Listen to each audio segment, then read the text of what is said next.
Greetings, weary traveler, come, warm yourself by the fire, and let us regale you with mighty tales, tales of adventure, tales of heroism, and of course, tales of Tamriel. I'm your host, Arkhaniir, and as always, I'm joined by the man, the myth, the legend, Lotus of Doom himself. How's it going, Lotus? Hi, I'm doing pretty well. That is always good to hear. Also joined by the joy of the show, the giggle queen herself, HyperPixie. How's it going, Pixie? Going great. Hopefully not going to murder the Easter Bunny tomorrow on accident with blast bones. That remains to be seen. I'm going to do my best. It was an accident, I swear. Yep, that's right. Sure. The bunny was in the wrong. Yes. I mean, If nobody gets Easter eggs tomorrow, we can safely assume it was my fault. all the guars I killed were also accidental. Yep. Listen, bunnies are adorable. I didn't mean to do it, I swear. They only bit me once, and I might still hold a grudge for it. Guars are also adorable. Look, I'm on a podcast with horrible people.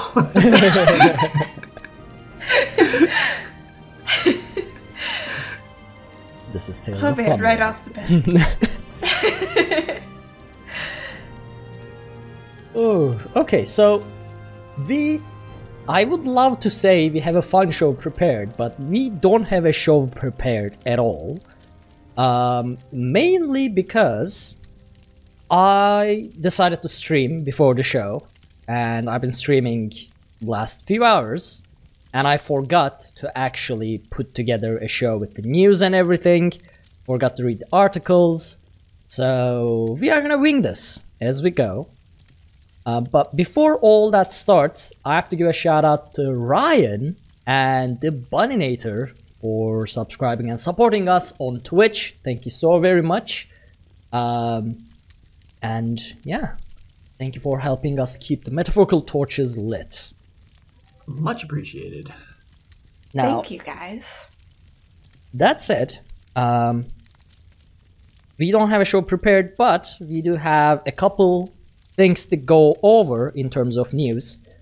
Starting with, there was a letter from Medfire, the president of ZeniMax Online. Actually, I kind of want to make sure that I got game director. I think, wait, there was some president word or title involved at some point, if I'm mistaken, but it's game director. I don't know game why. director. It sounds very official that way anyways. Yeah, I don't know why I remember president. I'm pretty sure I read or heard that somewhere.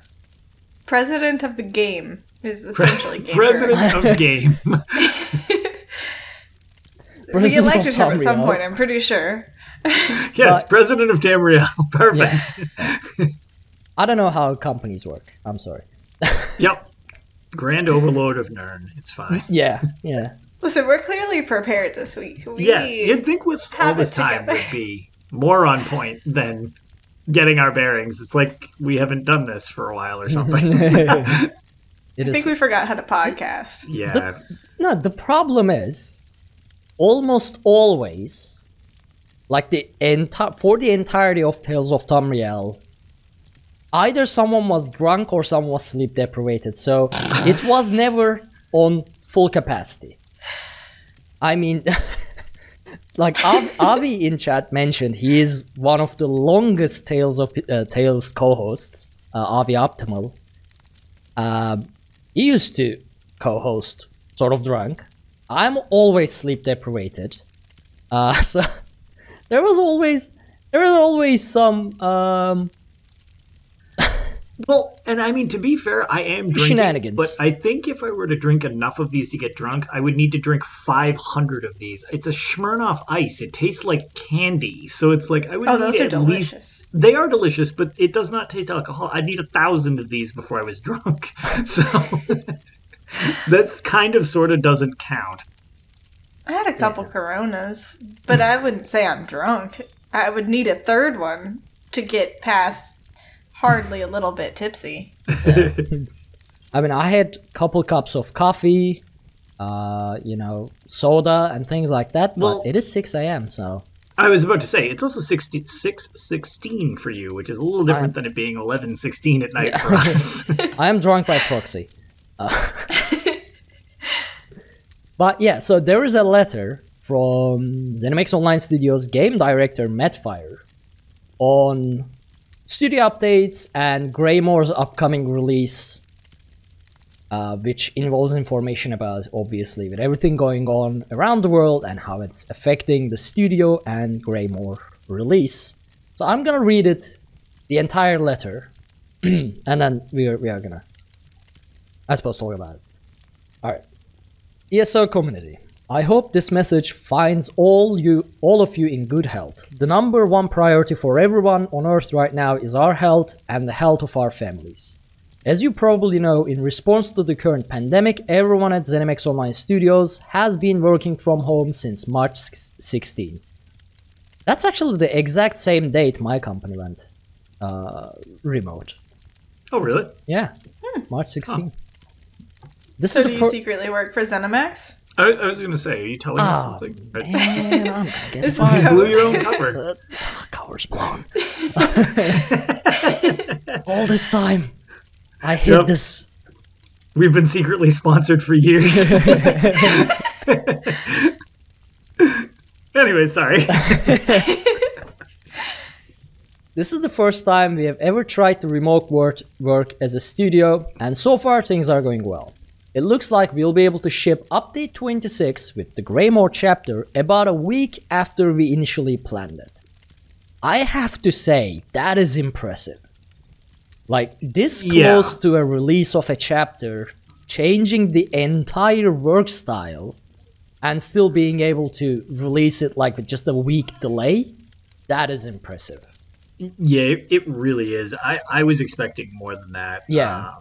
To be fair, when they were announcing it, I just, Bethesda gets a lot of crap as a publisher recently, but it seems like all of their sub-studios, ZOS being one of them, they got everybody onto remote like pretty quickly to make sure everybody was like, nope, we're just going to get this set up and everything like that. So, maybe them kind of planning that in advance has helped a bit. Yeah, and here's the thing, like, as a publisher, things have been rocky for Bethesda, especially since Fallout 76 kind of started upside down. Yes. And sideways. Yeah. But from an employee perspective, at least from what I heard from Nika, who is currently working at Bethesda UK as a community manager, they've been super good during this pandemic with their employees. Like, they've been super supportive and everything. And ZeniMax Online side, we already know, but Bethesda itself as the, main company, they are also apparently very good and supportive for everyone. And honestly, I was expecting it to be more like a month delayed. So just to hear a 7-day delay, like, that's nothing. Yeah. And it is completely, I had to go remote for my job, and we had 2 remote days a week already. But just the transition to completely remote, trying to run meetings like that where nobody is in either office or anything that we have at work, it was still a bit disruptive at the beginning because we had tech issues because everybody was remote on the same days and we just didn't have the infrastructure for it. The fact that they had the infrastructure up and running for that so quickly and it seemed to be so smooth to where they didn't have to delay it more than a week is just pretty incredible in this industry. As you said, like, I didn't even think about the release, like, it didn't even occur to me. And when I saw the article at first, I was like, oh, they are going to announce a huge delay or something, probably, because of everything's going on. And then I actually read the article and I was like, 1 week? Okay, that's... I would be okay with a 1 week delay on a completely normal year, let alone a global pandemic. Let continue. Yeah, the fact that... Go ahead. Like, goodness, how the biggest one that I can think of is Twilight Princess. If you guys remember that Zelda game, like back before the Wii launched, that was delayed like a solid year, it felt like, unless it was just me being impatient as a child. But I remember it was supposed to originally come out on just GameCube. It got pushed back to the Wii release, and people were like, oh, it was planned all along, and conspiracy theories and stuff. But it was just delayed several times. Right. And I so mean, look at with CD Projekt Red even right now. Everybody's super excited for. Cyberpunk. Thank you. Yeah. Those are the words I was looking for. Yeah, and so yeah, like Cyberpunk was delayed even before the whole COVID-19 thing. And that was pushed back to what, September? Yeah, I think it got it's a delayed fall twice release now.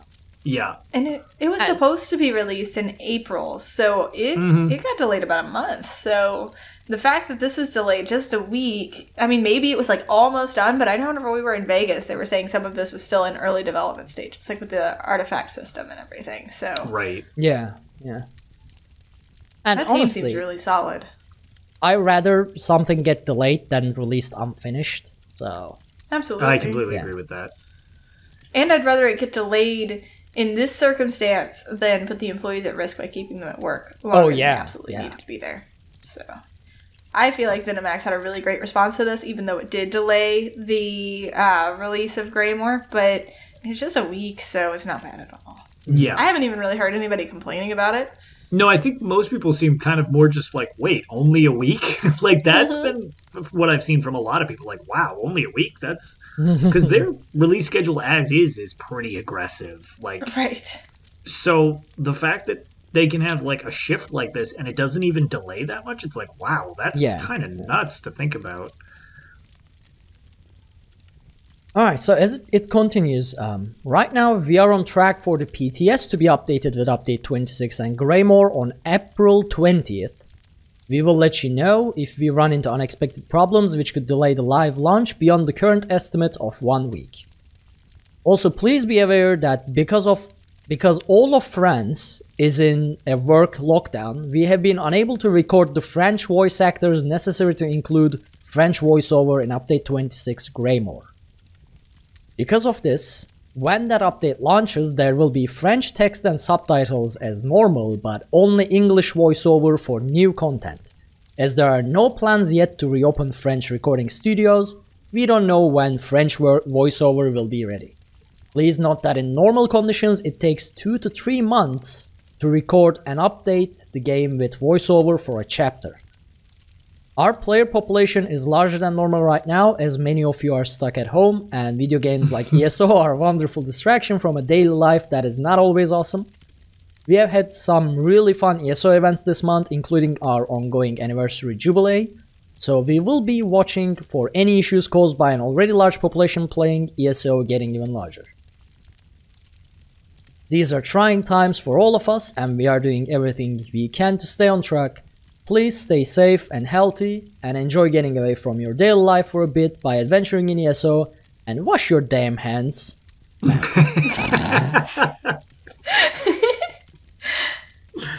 Really, awesome. What he said about ESO being an escape from daily life, it's been so great because, I mean, obviously we're under lockdown, so being able to kind of have that adult human contact through the game has been amazing. So, like, I mean, I'll get to this more in Tales, but like running dungeons with friends last night, it makes life feel normal again, and that's something that I super appreciate personally. Yes.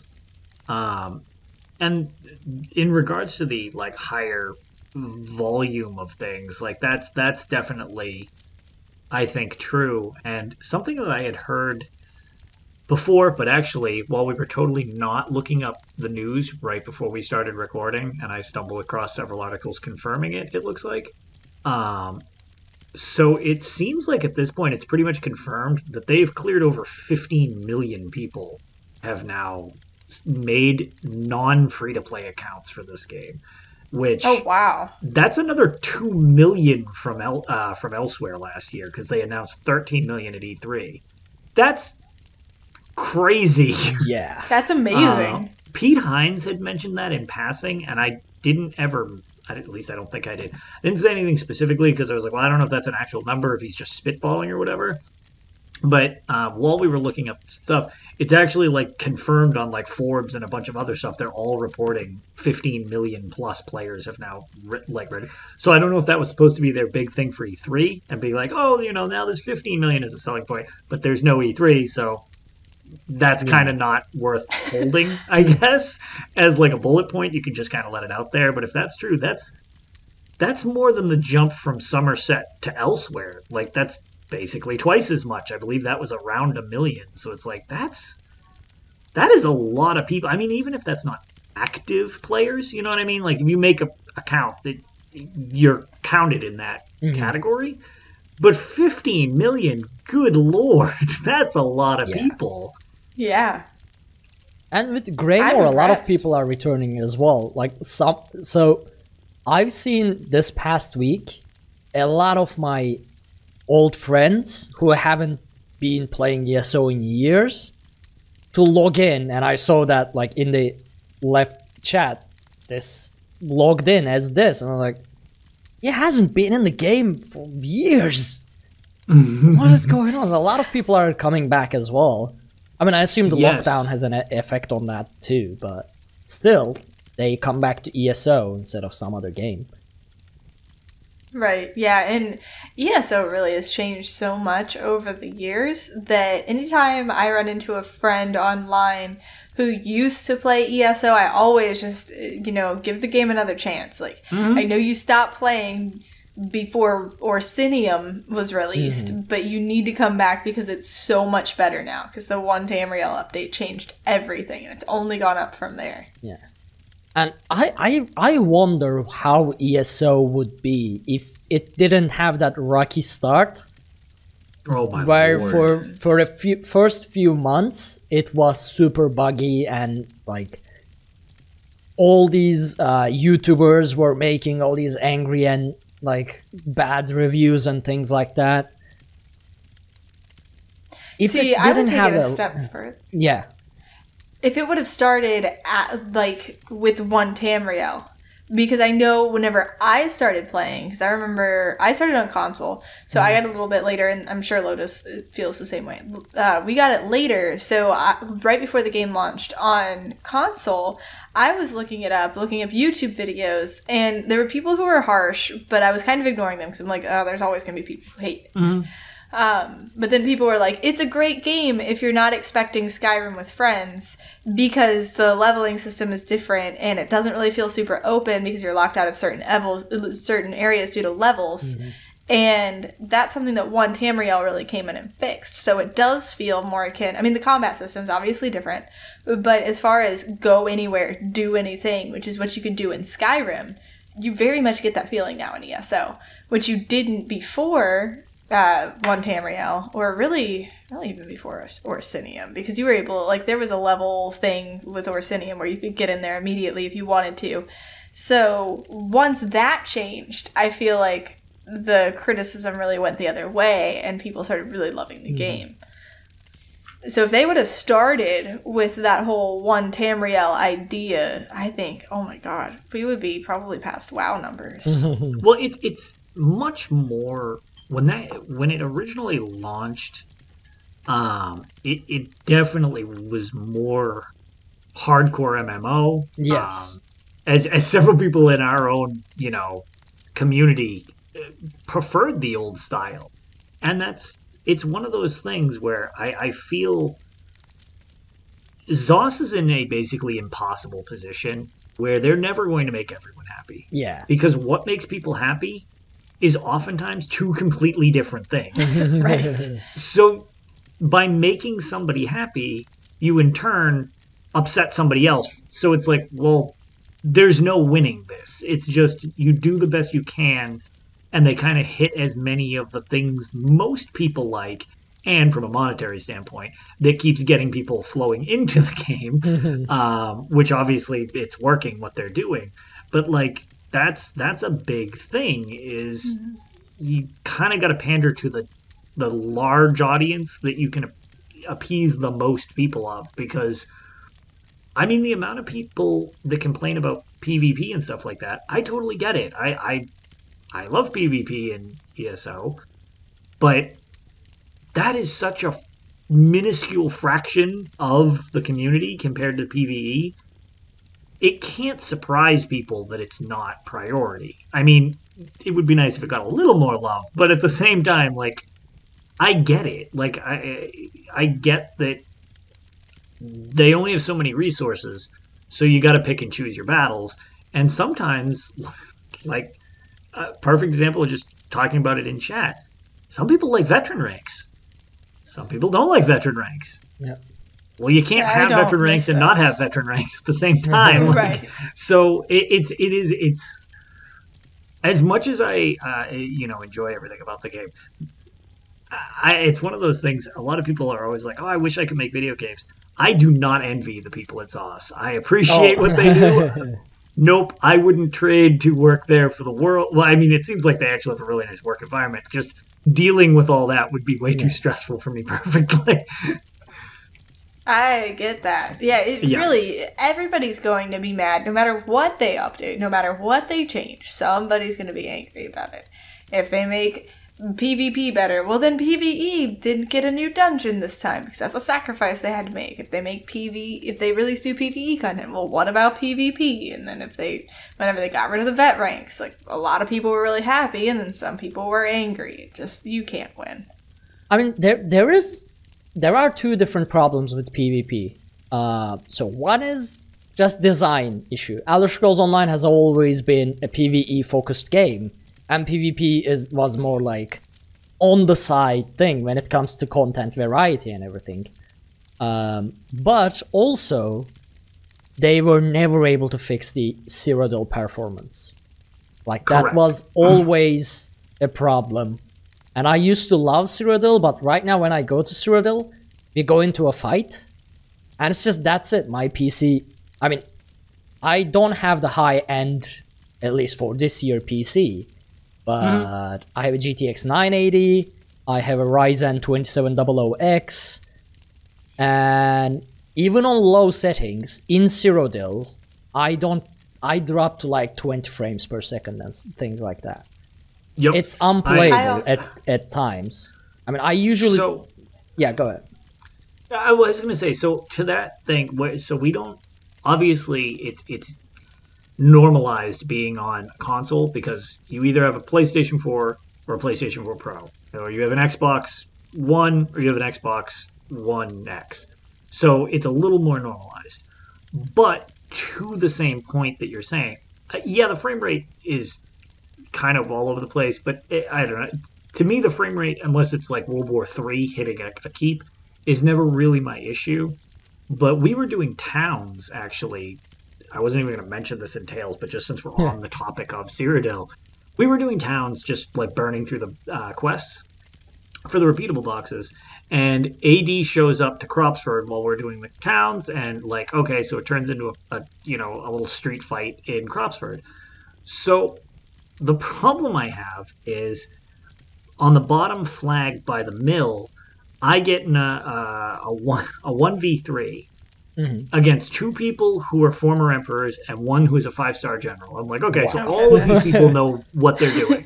So I go at them, and at 9 minutes, I put my sword away so that I could just blood port because I was so bored of fighting them. The three of them couldn't kill me. I couldn't kill them. And I'm not sure if it's because they were bad, I was good, or if none of our skills ever connected because the input delay was literally in the multiple seconds per button press. Oh my goodness. I would use Dragon Leap, and my character wouldn't do the animation. I would just move like I was walking toward them, and it would go, and then they would fly back, and then they would just rematerialize being in front of me, and our health bars would move a little bit. I'm like, I don't know what's happening. Like, so that's crazy. We were all like, I feel equally confused, where it was just kind of like, what do we do? So eventually, my teammates went somewhere else, and I was like, So I put my sword away, and I just stared at them and started playing the drum. And they just, like, teed off on me for a while and eventually killed me. And I'm like, yeah. And instead of the usual, let's teabag you or whatever, they looked like they just were confused and moved off to capture a flag. And I'm like, okay, I think you guys looked probably in a similar situation to me, where it was like, that was really bad. But prior to that, I had no issues. But it's like, okay, well, when it mattered most, it kind of fell apart. So it was kind of like, if that's why you're there, that sucks. Like, there are some problems with input. Like, I was playing earlier, as I said, I was streaming, and there were some input delays. I couldn't cast skills. I couldn't swap bars. I don't know, something's going on with the input system. I don't know what. And it's like, is it the last patch? Which I don't think so, but something's definitely borked there. I'm sure they'll fix it, but like, I love everything about ESO, but that crowd performance, it just doesn't work. Yeah. That's the one thing. Like, it is what it is. I mean, Cyrodiil is... Like, if you go into Cyrodiil, you kind of expect massive battles. That's one of the flavors of Cyrodiil. But say you end up in the Alessia Bridge, and your PC is just gonna burn. Because there'll be 200 people throwing skills at each other. And I actually... See, here's the thing. I don't really want to complain about that either, because I have no idea how you how you would optimize that. Yeah, I don't have a fix. Like, I don't know. Yeah, I don't have either. a fix either. When you have that many players casting that many spells, which means effects, like even if you lower the effects, you gotta be able to show that something's happening so people would react. Right. How would you do that if you got rid of the effects, and there is a limit to how much you can optimize particle effects and everything? So I don't know. Like, is there a game which performs better with ESO graphics when there are 200 people on the screen? I mean, it's sort of an MMO, I guess, but for anybody who's ever played PlanetSide 2, which is a sort of... I mean, it's just a straight-up shooter, but... Isn't that the game with the record of like several thousand people in a single server fighting? Was that it? I don't know. Well, I'm not sure. So, PlanetSide 2, whether it's that one or not, PlanetSide 2 is basically like, there are 3 factions, and it's just a first-person. It's think Battlefield, except if Battlefield had thousands of people per side, and you fight on a planet instead of like on a map. And your fast travel is from continent to continent. So, like, that's the only real comparison I have of crazy, crazy huge battles with like hundreds and hundreds of people seizing a keep. ESO makes that game look like, I mean, ESO looks flawless compared to the way that game ran. And that was a first-person shooter where you need precision aiming. I mean, if you want to compare those, you can just consider ESO being 60 frames a second in like ultra high res. I had a lot of fun with PlanetSide, but good lord, that game was a flip book, and it got DDoSed constantly, so your ping would go up into the minutes, not the milliseconds. Oh my god! Wow. Actually, Delta in chat was in our squad. One of the times that we were in a battle, tanks started like hovering off the ground, and we're like, "That's weird. That's not a feature." And we looked at our ping bars, and 360,000 milliseconds of ping. Oh and I was God. like, huh, so we're seeing into the future. So I do have that as a comparison. Not that excuses the performance in Cyrodiil by any means, but just like, I big battles, I think, are just something that is very hard to overcome. Yeah. And so, again, Delta from Wiki, which I just Googled as well. In 2015, PlanetSide 2 broke the record for most players in a single FPS battle on the Jaeger server, where 1,158 players simultaneously took part in a battle. Yep. Oh my goodness. That game was a ton of fun. It really was, but it was another thing where it's like, oh, this is such a great concept. Ooh, man, trying to snipe people is real rough. And another thing is, so Slaps only asked, I would be interested to see how Guild Wars 2 Alliance War holds up. So that is World versus World in Guild Wars 2, where servers fight each other. So it's you fight against other servers, actually. Sure. It has 150, at least when I played it, it had 150 player per server limit. So one server could only bring in 150 players. And another thing is, Guild Wars 2 combat system is based on cooldowns. So it has cooldowns in addition to resources. So you can't spam, let's say, Breath of Life or shiny AoEs or crazy spells. There are cooldowns, and you have to defend several castles and everything. People have to be running resources back to the castle or back to the siege so you can keep building and keep repairing. So Guild Wars 2 spreads people out, spreads 150 people out. Gotcha. By game mechanic. And then it also, because there are cooldowns and everything, 100 people doesn't like spam shiny spells all at the same time, but instead it's a little bit spread out. That makes sense. Well, whereas ESO funnels you together for that final upkeep push, and it's like, oh, by the way, everybody in the server, be here or be, like, doing a quest, because otherwise you're missing out. Like... And then you have players like me who's either on my Templar casting all the pretty shiny ones, or, oh, look, now we have to keep track of all corpses on the ground at the same time, because we have some necromancers here who are also casting pretty shiny blue moves on everything. So that would be difficult. And then you have, like, the whole light attack weaving thing, so you're constantly, like, APM is, like, your goal, to my knowledge. Again, noob DPS. But... So it's just ridiculous to think that all of those people can just be these insane DPS, have this light attack weaving, animation canceling, all of this stuff going and not crash things. Mr. Crowell says so. This is interesting.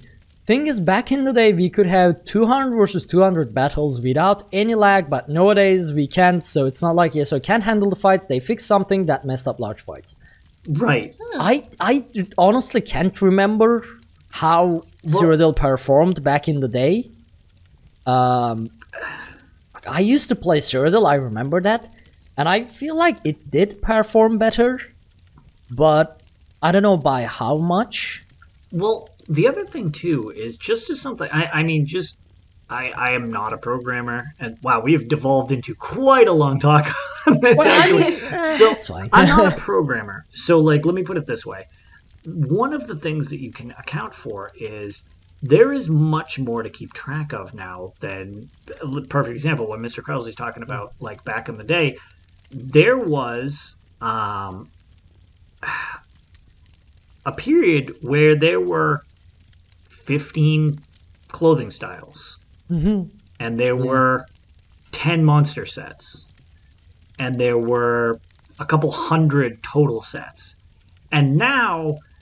you go to a Cyrodiil Emp Keep, for example, just because that's the worst situation I can think about throwing people in.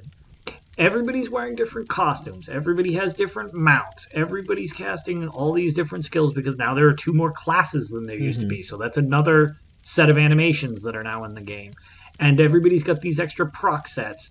And so it's just like, just that alone seems like, is it almost just like the amount of content in the game is unintentionally bloating their own but like, what are you going to take stuff out? So like, how do you fix that exactly? Like, they're obviously going to keep adding to the game, but does adding to the game also unintentionally shoot it in the foot maybe? It's possible. Like last week, 2 weeks ago when Gina was on, we mentioned this as well. Sometimes you do something that fixes problem A, but in a completely irrelevant way, it creates problem B. It really depends on what they are doing on the backside of things. Like, they changed a lot of things on the client. They changed how inputs work. They made a lot of changes over the years, and maybe they added up, left breadcrumbs along the way, and are now causing the problems that we are having right now. Right. But so there is also this as well. The game is bigger on an old engine. Like, it's a 6-year-old code base. I don't know how old the engine they are using are, but like, assuming the game has been in development for like 5 years prior, or like 10 years, like a long time. So you're pushing 11, 12 years. Yeah. If you think, that actually is a very solid point as well. I mean, they will figure something out eventually, obviously. Like, it's Cyrodiil is a key point of the game, and if they want to go on for several years to come, they will figure out something. Hopefully, it doesn't bleed the community or the game too much by the time they come up with a fix. Right. Because, again, as much as PvP is a smaller fraction of the community, bleeding that off would not be a good look. You know what I mean? Yeah. Like, because you've got a lot of people, you know, for better or worse, in that community that have their own groups, their own followings, their own guilds. It's like, that's a large portion of the community that still enjoys this game too, or wants to, in the case of some of them don't. But it's like, you know, they are there too, playing the same thing. They just enjoy a different aspect of it. So, you know, that would be a huge hit if you were to just remove the PvP side of things. So I assume the goal, even though it's not priority necessarily, is still to do something. And really, even taking out the fact that there's a whole bunch of people that enjoy it, ESO has a really great concept for the Cyrodiil PvP. I mean, we're in the Second Era during the Three Banners War. It's super awesome that it's set in that time frame, and we have Alliance versus Alliance PvP on such a scale where you're taking keeps, repairing keeps, defending keeps. It's really just cool. And this is coming from somebody who does almost exclusive PvE content. I like the idea of it a whole lot. I'm just bad at it. Yeah, it might not be something you like to play, but you like the idea of it, sure. Yeah. I have no idea what triggered this discussion. I'm glad we had this discussion. Yeah, that was... I feel like that was a better tangent than usual even, but yeah...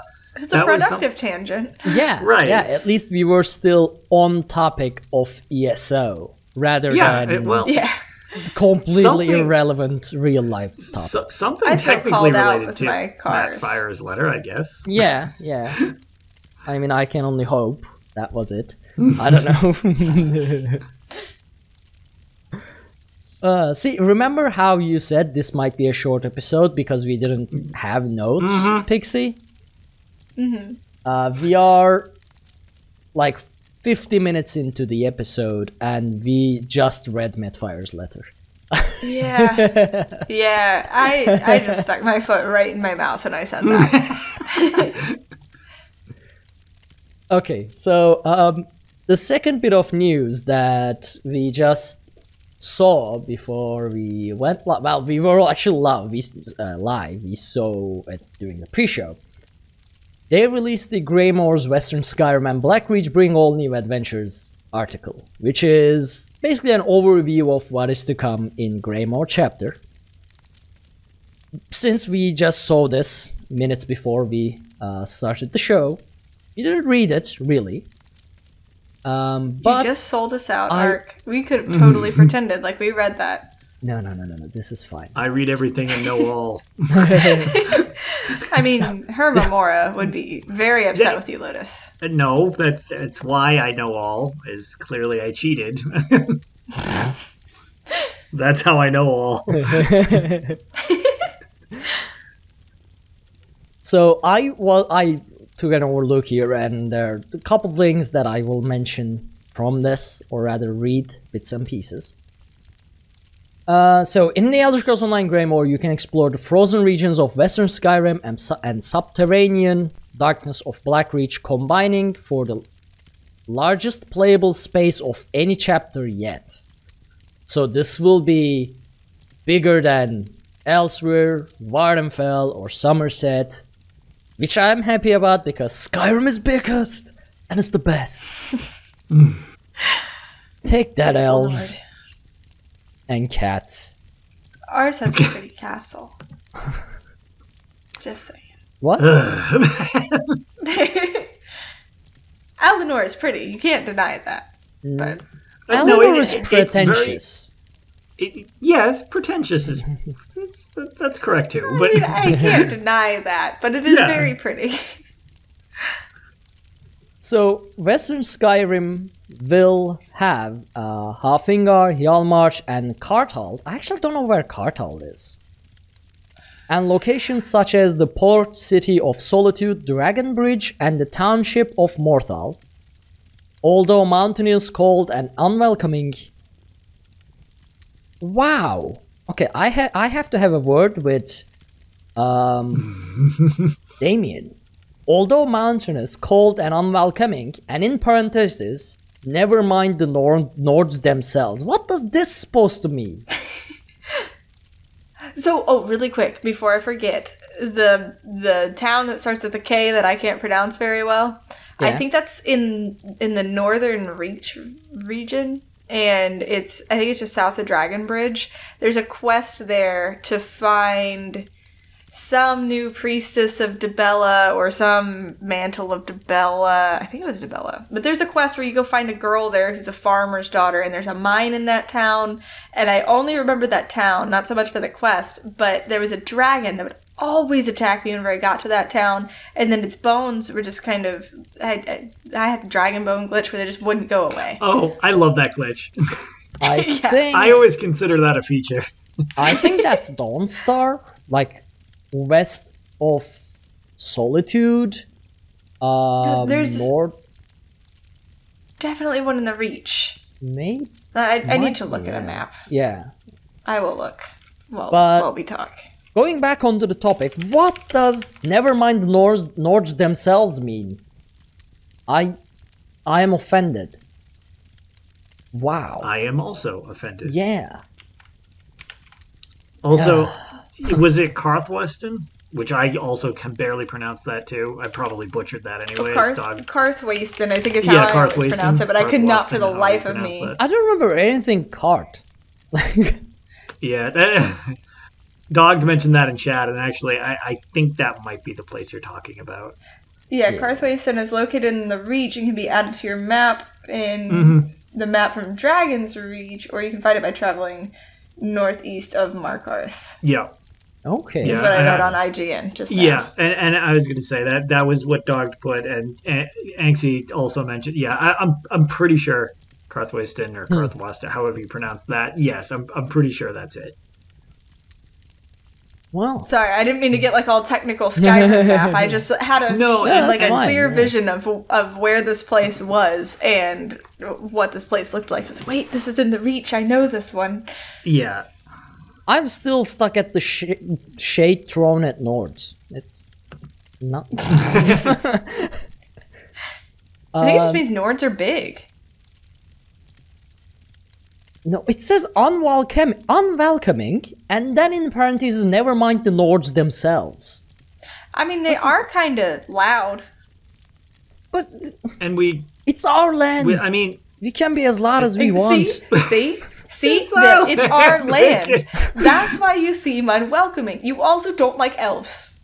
What if an elf wants to visit? That's unwelcoming. No, they go to the Grey Quarter where they belong. See? Unwelcoming. I mean, we have enough dungeons and prisons if they want to visit. That's fine. Why is this a question? You are obviously not very welcoming. You're completely intolerant of any other race, at least. Listen. 5 seconds in, we devolve immediately into how to imprison our guests. I can't imagine what you mean. Queen Irene opened Somerset itself to all races. Yeah, Queen Irene is dumb. Queen Irene is tolerant. And apparently the Nords are pretty racist. So everybody out there who hates the High Elves for being racist, they have a literal Grey Quarter where they stick the other races. So... Well, here's the thing. I think you guys should look in the mirror. I do not want the Emperor of entire Tamriel, the person who would be overseeing the security, safety, and well-being of all of Tamriel's citizens, to be someone who opens their mainland's borders to anyone they are at war with. So they're just not allowed in the place ever. I assume, if Queen Irene were to become the Emperor or Empress, she would open the borders to Akaviri invasions. She'd be like, "Oh no, it's fine. We are all happy, and there are unicorns and rainbow." No.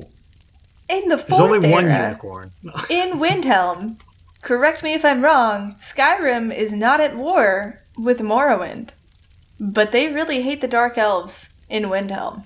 Well, So much so that they have the Grey Quarter, where the Dark Elves are confined, and they are berated in the streets if they are found outside the Grey Quarter. And also, Nords like to get drunk and hang out in the Grey Quarter to also hurl more insults at the poor Dark Elves who are there. This isn't even counting how much they hate the Thalmor, which is they're pretty racist. deserved in the Fourth Era. So, I mean, they are. all of you out there who hate the High Elves because of their racist tendencies, in order to not be hypocritical, must also feel a little bit icky towards No, the no, Nords. see, that's the problem. I don't feel my own hypocrisy. also, here's the thing. See, High Elves, we don't hate High Elves because they are racist. We hate High Elves because they are pretentious, they are arrogant, they are annoying, they always think they are all high and mighty and above everybody else. Meanwhile, they are just pricks, you know? So Nords are just loud pricks. Who Yeah, also but we come own off- it. We don't go around saying we Some are of them kind of- we are all super awesome and everything. We own I mean, they are. that we are simple. If you could you know, if you could live to be like people. 500 years old, and you met someone who was in their 30s, you'd probably think they were kind of dumb too. Just saying. I would also like to point out the fact that I love how everyone in chat is taking their respective sides on which race to defend against all of the races. I always love how this devolves into a race/alliance war in the series nearly episodically. Sorry, I just put it together because I never noticed just how racist the Nords were until the unwelcoming content. So thank you, person who wrote this article, which I think Ark said was Damien, for I think he pointing out writes this. most of the articles, doesn't he? I'm just behind on reading the author then. So Well, thank It you, doesn't Damien, show an author. because you have opened everyone's eyes Wait, to did just. I say his name wrong? It's also possible. Wait. Also, I would like to point out that Dominic clearly in Dave. It's chat- not Damien. It's Oh, Dominic. I Listen, know, is it- is this I from mixed Dominic? his repeated after name Ark. and his last name together and came up with Damien. Nice. Instead of Dominic Davies, it came out as Damien. I was like, wait, I was starting to browse through. I was like, wait, I thought Dominic wrote most of these. So Dominic. I We merged made a his new person that works first at and Zoss last called Damien. name. Dominic, I would like to say a very sincere thank you for bringing to light the injustice of the racist Nords. And I would like, from now on, anytime the racist High Elves are mentioned, for us to also mention how racist Nords are.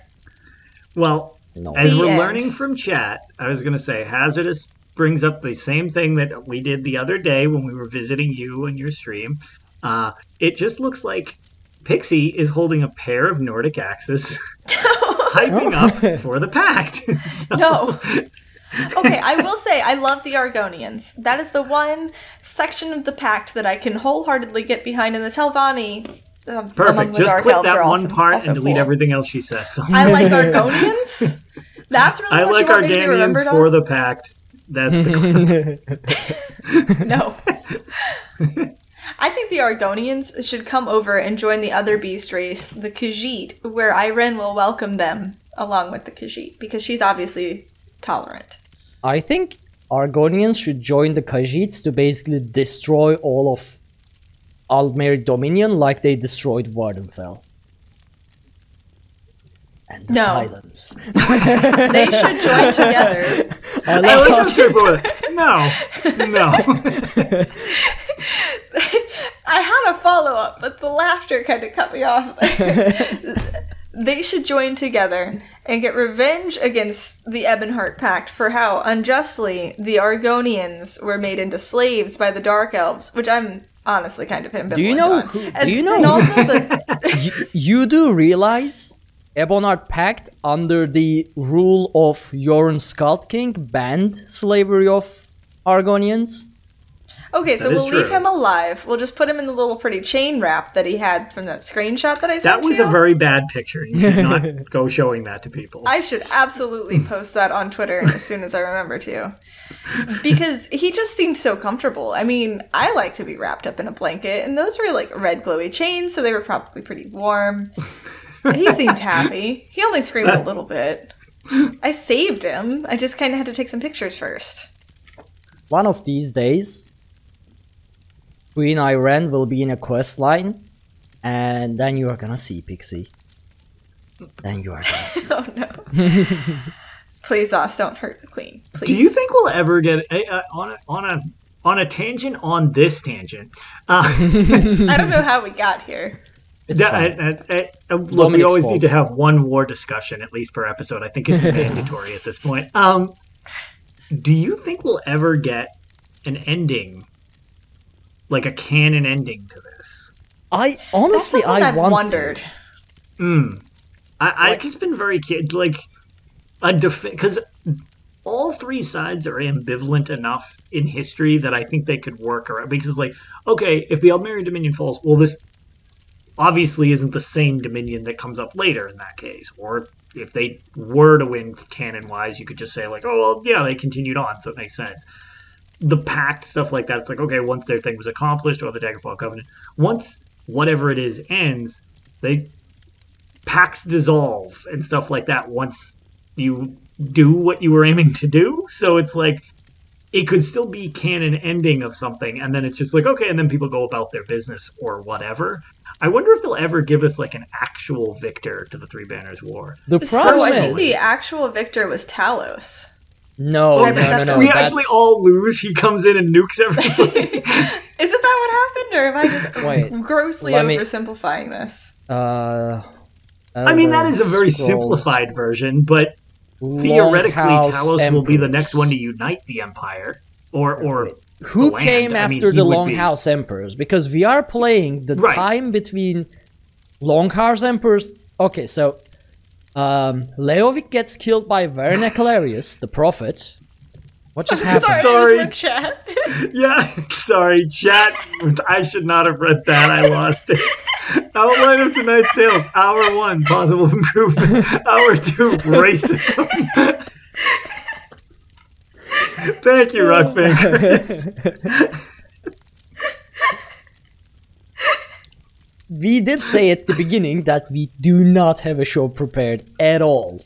In opposed to somewhat. That's just making stuff up. Wow. Oh, man. So actually, on that note, prior to the racism, what were we talking about? Well, we were reading the Greymoor article, but now Oh, I'm right. trying to find Yes. who came after Leovic. Yeah, you're researching when Talos takes over from the Longhouse Emperors, since we're in the interregnum, and we made Dominic Davies into a different name. It's all coming together. So this is Elder bad Scrolls thing Online is- storyline because it mentions Vestige and everything. Was it Talos that came right after Longhouse Emperors? I don't think so. I think there was someone between. Who came after Leovic? So Bob says, if Talos stops it, that means the Three Banners War continues for like 400, 400 more years. Yep. That sounds that's actually relatively that's actually pretty accurate. Listen, math is hard, guys. I also consistently forget what year in the Second Era we are in.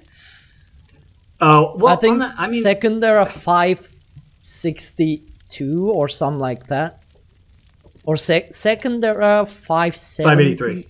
Oh, okay. I'm going to Google. So Second era 582 apparently, or 583. Both were mentioned in chat. Never mind. So Tiber Septim conquered Tamriel apparently, I think, in second era 896 by conquering Somerset Isles, completing the conquest. So that's like 100 something years later. So I don't think that's what came next. There's gotta be something in between Talos and Leovic. All right. So- So I have the reading next right now. logical conclusion for this, though. Based on this, that means ESO just needs to last for 400 years. And if it lasts for 400 years, and you were subbed to ESO Plus for 400 years, it would cost you $71,952 total if you were subbed every month. Ouch. That's my input to this conversation. Okay, when So you, I just when Googled. you count that, that's not much for 400 years of ESO Plus. Imagine the crowns you are gonna get. I guess that is a real deal when you think about it like that. If we sub So- for 400 years, sorry for cutting you off, Pixie, again, but No, you're fine. if we sub for 400 years, will we get all of our crowns right away? That'd be so many crowns. That would be. That would. That would. I feel like that would be enough to probably buy out the Crown Store. So I'm going to read a response. Yeah. Somebody asked this very same question on the forums forever ago in March of perfect. 2015. Wow. And Wow, that this- really is forever ago. yeah.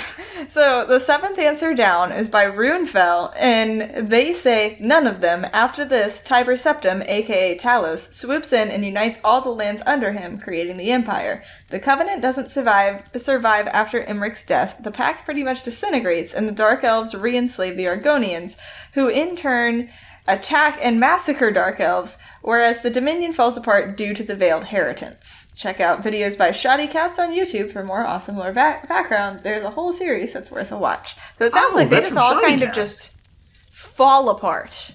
Yeah, And then that, Talos comes in. I could see 300 something of like chaos. 300 yeah, years just of...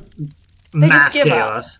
Yeah, that's fine. I mean that's also a solid way of kind of making it so that there's like a definitive answer, but at the same time not a definitive answer. You know what I mean? Like, okay, Right. here's your definitive answer, but it's like, you know, nobody actually won the Alliance War. We all just lost, more or less. Exactly.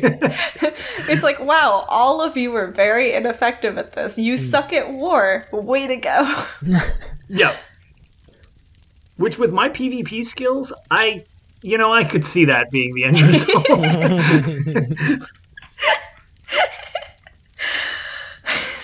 I mean, you see how easy it is to just get in as a person ready to fight. You just tell the general, oh yeah, I've definitely heard this before, and they just believe you. Yep, they just hand you weapons and say, go to town. Here's some siege equipment, knock yourself out.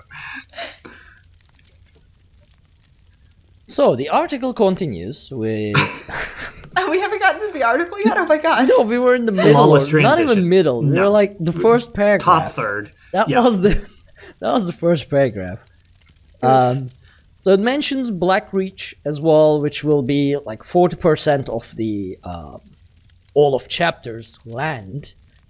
I remember. There we go. So in Blackreach, as you travel these two regions, you can experience amazing stories and challenges with a host of side quests, daily quests, roaming monsters, and world events. Great riches await those who delve into the zones of Greymoor, and as you explore, you'll find no shortage of treasure chests, kashars, museum collectibles, and crafting stations, with 3 unique crafting sets. So we are gonna get 3 different unique crafting sets again.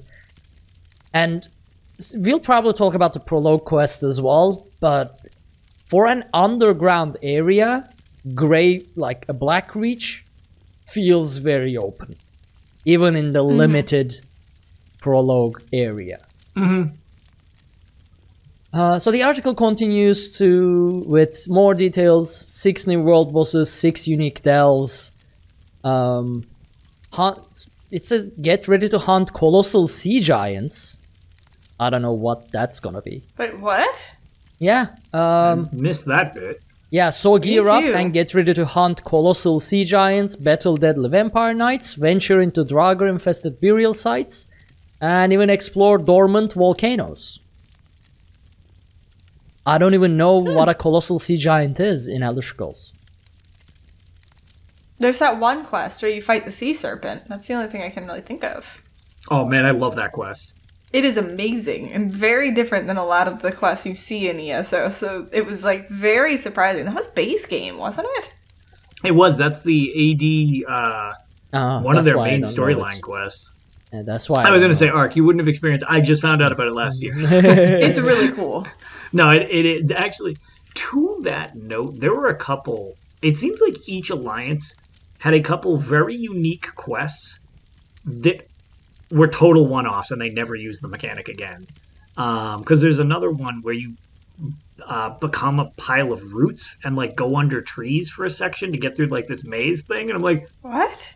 Yeah, I know. I actually wish I remembered where it was. I feel like it might be Malabator or Grotwood or something, and I'm like, I've never seen this. And I don't think I ever saw that again. It was just like a one-off thing where it's just like you become these roots, you go underground, and you like burrow underground, like you're just no longer above. You go under these like henges that you couldn't get through normally, and then you pop back up, and you got it. Again, it's one of those things. It was like, did somebody come up with this idea? You put it in, and then forgot about it, and it was just like, oh, yeah, I guess we never did anything with that again, because that sea serpent one's also super unique. Never do anything like that quest again. Like... So there will be Harrow Storms instead of, or rather similar to Dark Anchors or Abyssal Gazers of Somerset Isle. I can't wait to get my hands on the Harrow Storms. They sound really cool. Yeah. I hope they are difficult, like legit I do difficult. Too. See, the dragons brought that difficulty for a world event that I've been wanting. The problem is, in terms of ESO's combat, as long as there's one person alive, the boss doesn't reset, which kind of makes dragon fights also easier, because there is always at least one person alive, because it's a very crowded group. But still, it is much more difficult than world bosses, like Gazers or Dark Anchors, whatever, any kind of world event. So I hope Harrow Storms prove to be even more difficult, or at least on par with dragons. So it's fun, instead of just, oh, okay, I go in, I solo this and get out, kind of thing.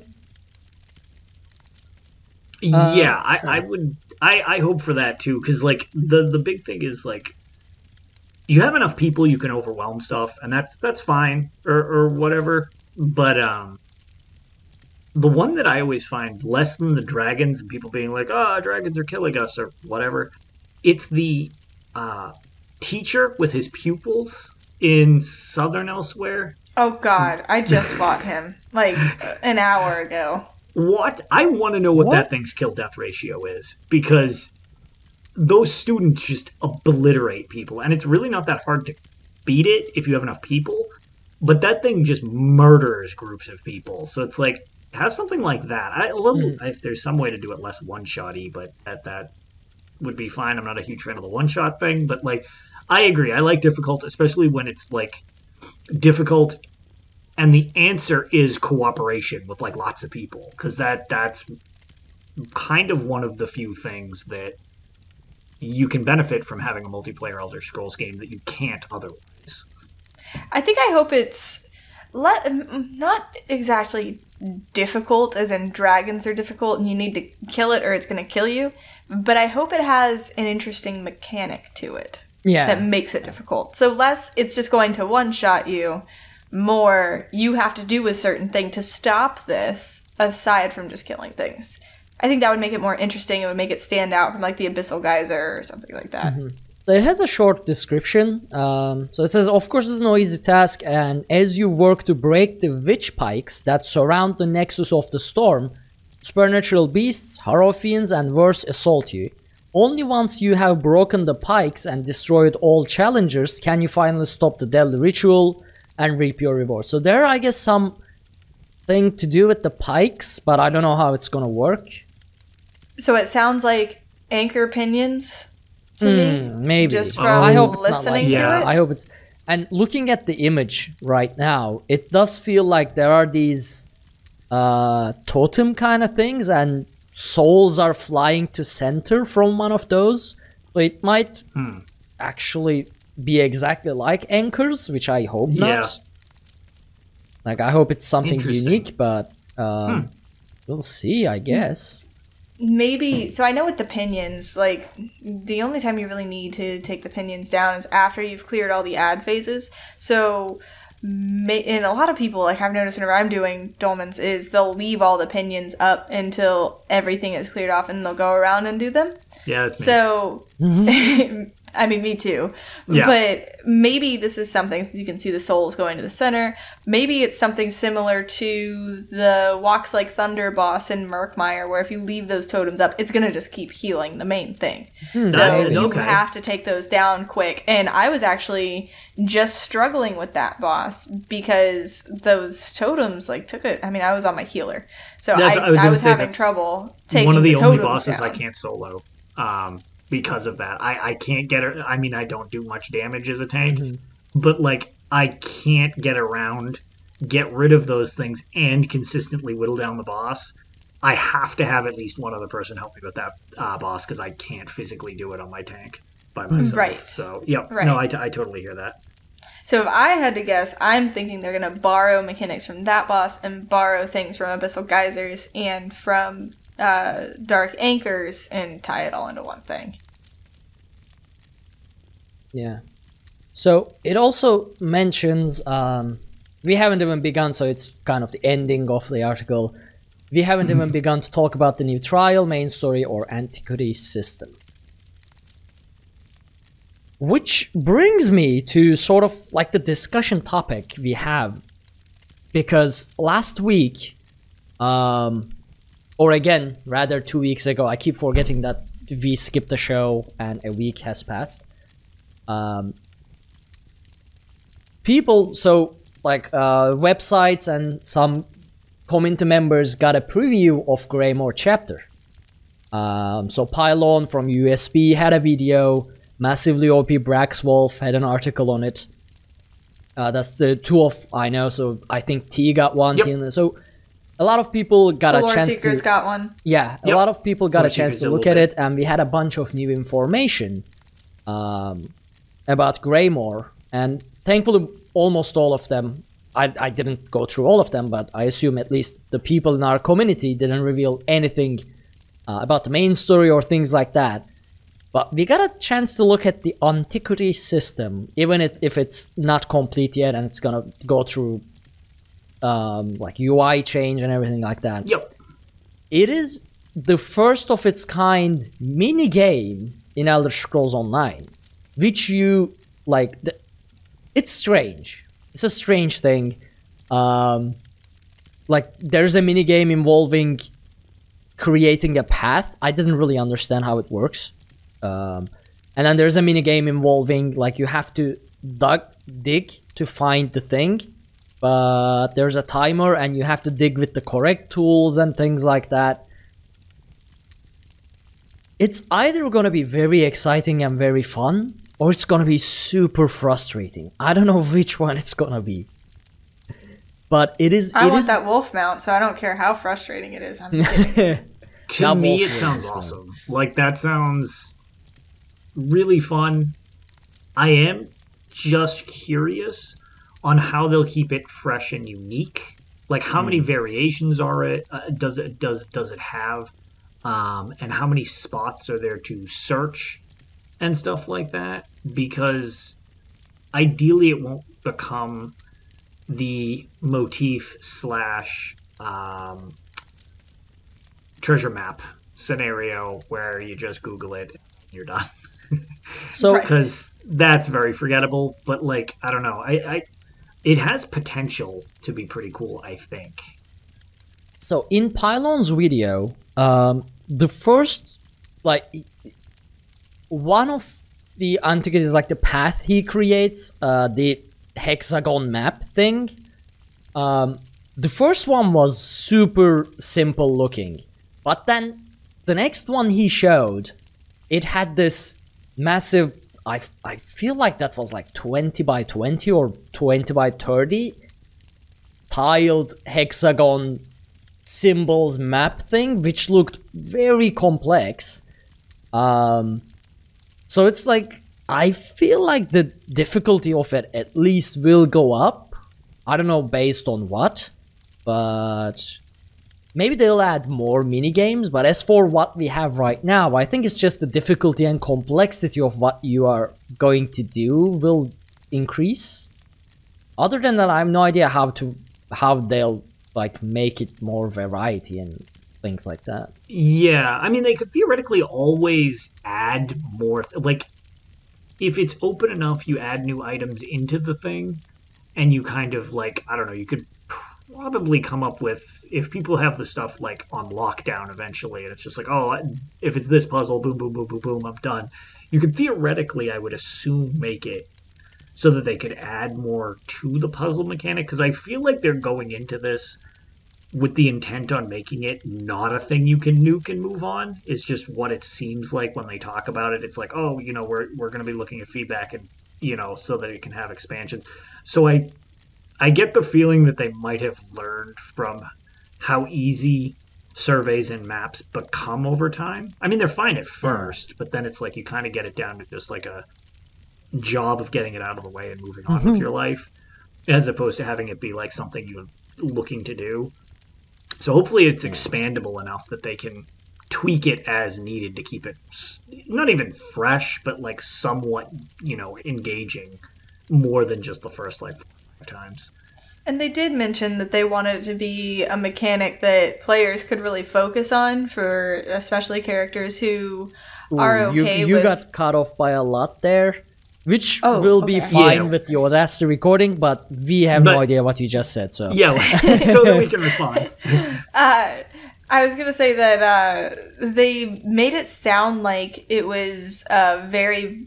like brand new mechanic that will go forward, because they were talking about how players who aren't so into combat and are into something more that they can do by themselves and that is a bit more peaceful per se, would enjoy something like this. So it definitely sounds like it's something they will expand going forward. So I mean, it takes up 2 entire skill lines. So they have to have... That's also valid. There's obviously a lot being put into this if they're taking 2 skill lines, because skill points as is are prime real estate for a lot of players. So I could see that if they're putting that much into it, it's obviously got to have something to it. Right. And I'm considering, since it is 2 entire skill lines, actually making a whole new player just for the artifact system. A whole new tune. Yeah. Not player. I'm the player. I'm just tired. So words aren't coming out correctly. Brutus and Dogged actually mentioned, like, as long as there are no add-ons that come out, like, hey, it's here. I don't think that's going to be possible for an add-on to show where it is, because even if the add-on shows you where it is, you won't be able to, as far as that's what I understood, you won't be able to interact with it unless you complete the first minigame, which gives you the location of where it is, like not having a treasure map in your inventory. Yeah, exactly. And then to actually dig out the thing from when you find it, you still have to complete the other minigame. So even if an add-on shows you where it is, you won't be able to interact with it unless you complete the minigames. So I think on that end we are safe. Hopefully. Yeah. I mean, if they make an add-on that just shows you how to complete minigames... Yeah. Right.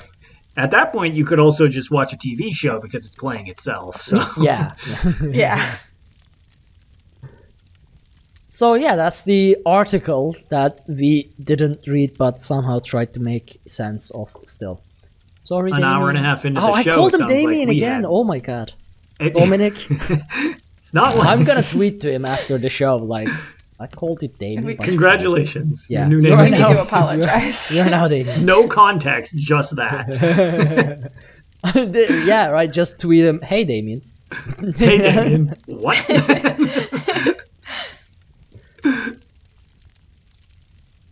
Alright, well, Tales time. Who wants to go first? I can go first. Mine are Alright. pretty straightforward. So I have to start this off with the admission that I've been completely sucked into the world of Animal Crossing. So I've played significantly less ESO than I normally do. I have still been playing ESO, but I've been playing a lot of Animal Crossing. And with that, I've actually kind of combined the two games. And I have recreated little bits of the Aldmeri Dominion in ESO. My town flag is now the Aldmeri Dominion logo, and I'm in love with it. And then I also, this is less AD focused and more just Elder Scrolls in general, I took the Morrowind theme and made it my town tune. And I love that so much. I'm so glad you like it. I had so much fun with it, and I'm wanting to. I noticed that Lehman Tuttle, the lore master, is also playing Animal Crossing, and he took my derpy AD design and just he's been making Alliance jerseys that are just fantastic, and they each have a matching hat, and they have 06 on the back for the 6th anniversary, and they're just so well thought out and well executed and adorable. And I need to remember to actually, because you can like get other people's designs through this little box if they post the code, and he did post the code on his Twitter, so I still need to go do it, but I'm totally going to take his designs because they are fantastic. So I still, even though I'm kind of cheating on ESO a little bit, I'm still also kind of, I've been told by people who watch my Animal Crossing streams, even when she's not playing ESO, she's playing ESO. So I don't feel that bad. But that being said, last week, I think I had briefly mentioned how badly I wanted, or the last time we did the show, I mentioned how bad I wanted the Sovereign Sow pet from the Jesters Festival. Yep. And based on the RNG of my Necromancer alone, because that is the only thing I could get pig parts on, apparently, I finally got Princess, and she is now mine, and she is lovely, and I adore her. And then the last thing, no, actually second to last thing, because there's part that involves Lotus. I've been running more with the Lore Seekers vet trial progression team. We conquered vet Hellraw Citadel hard mode, and we have moved on to, we had moved on to vet Aetherian Archive, but we nuked that one as well, and so now, tomorrow, we're going on to vet, what is that last one that I'm suddenly blanking on? Moon Hunter? No, it's a trial. Sanctum Ophidia, is that the last Craglorn trial? SO. Is that Sanctum Yes, Ophidia? Sanctum Ophidia. Yeah. Okay, because I was just thinking the initials. So Sanctum Ophidia, we're doing that. So last week we did run it non-hard mode just to get a feel for the mechanics. I know it's my first time in there, and I'm pretty sure it was some other people's first time in there as well. We're going to be attempting that hard mode for the first time tomorrow night to see if we can move out of Craglorn. To clarify, we don't move on to the next trial until we clear the vet hard mode with no group wipes. So it has to be like nobody can really screw up, and it's a lot of fun, and we all really enjoy it. And I feel like we've moved so fast. I thought that the last one would take us significantly longer than it did, just because it seemed hard to me. So then my last little bit of Tales actually involves Lotus to an extent. Last night, I was like, you know what? It's been a while since I've done random vet dungeons. And so I pulled in some friends, and we did a random vet, and of course it throws us into Vet Moonhunter Keep, because the game just has something against me and will not give me the easy dungeons whenever I queue for a random. So, at this point, Best Ryan Ever pops into my Twitch chat and says, I'm playing with Lotus right now. I see you have a death counter. Every time you die, I'm letting Lotus die. No pressure. I think he saw that as incentive for me not to die, but I completely went the other direction and thought it was hilarious. So every single time I died and got to raise that counter, like, okay, Ryan, it's time for Lotus to die. Which, I mean, you can tell us how well that went, Lotus. I will. Wait, quick question. What role Ryan plays? So Ryan is either a healer or DPS, depending upon what he's in the mood for. It's kind of like a, what do you call it? He's kind of like a hybrid, since for so long we didn't run with a healer. Recently, we've kind of formed a new dungeon crew to start doing achievements. But since we've been so trained to not use a healer, a lot of times he's like, so what am I doing? Because nobody's dying. So he just joins in for damage. So he's sort of a healer. I mean, it works. I mean, that explains the lack of deaths once he apparently stopped healing you. Not to give away anything you were going to talk about. No, not at all. Go for it. So the Moonhunter run, we got to the Archivist with only 6 deaths. We annihilated that White Wolf. It was super... I've never had a run go that smooth. And by 6 deaths, that is me dying 6 times. So the group did not wipe 6 times. I don't think we had a single wipe before the Archivist. We got everything in one go. I was like, wow, this is going significantly better than I expected it to. Because that dungeon is just... a pain in the butt. So we get to the Archivist, and I'm telling them, listen, this is my least favorite boss in the entire game. I have rage quit so many times over this boss in particular that we very well may cause me to completely lose it. So we're in there, and we know the mechanics. First couple wipes were just, one of us got bubbled at a bad time, and we didn't get the ad down fast enough. And then we're like, wow, we're doing a good job this time. The boss is going down, keeping the ads under control. We all go to our spots. We go to the blue square, just like he's holding up over his head. We stand there, and in our little buff list, we can kind of see the shield flicker on and off, strangely. And even though he's still holding a blue square over his head, we have blue squares over our head, the entire group wipes immediately. And this happened multiple times. There was no getting around it. We were standing in the right place. I even made sure, I was like, maybe my pinky toe was sticking out of the circle. So I'm going to make sure I am dead freaking center on this circle, and I still died. And I was just, and it didn't happen every single time. It was intermittent. And it was always when we were doing really, really good. And the game just decided, nope, you guys should be in here quite a bit longer. I think it was SD that mentioned that this past week that boss fight is bugged. And they were, it's not like, it's, I think it's a common thing at the moment. I don't know how it broke, to be honest. Like, it was working perfectly. Well, so after 30-something deaths, I think, we decided, you know what? Even when we do good, the game still says no, so let's go do a different dungeon.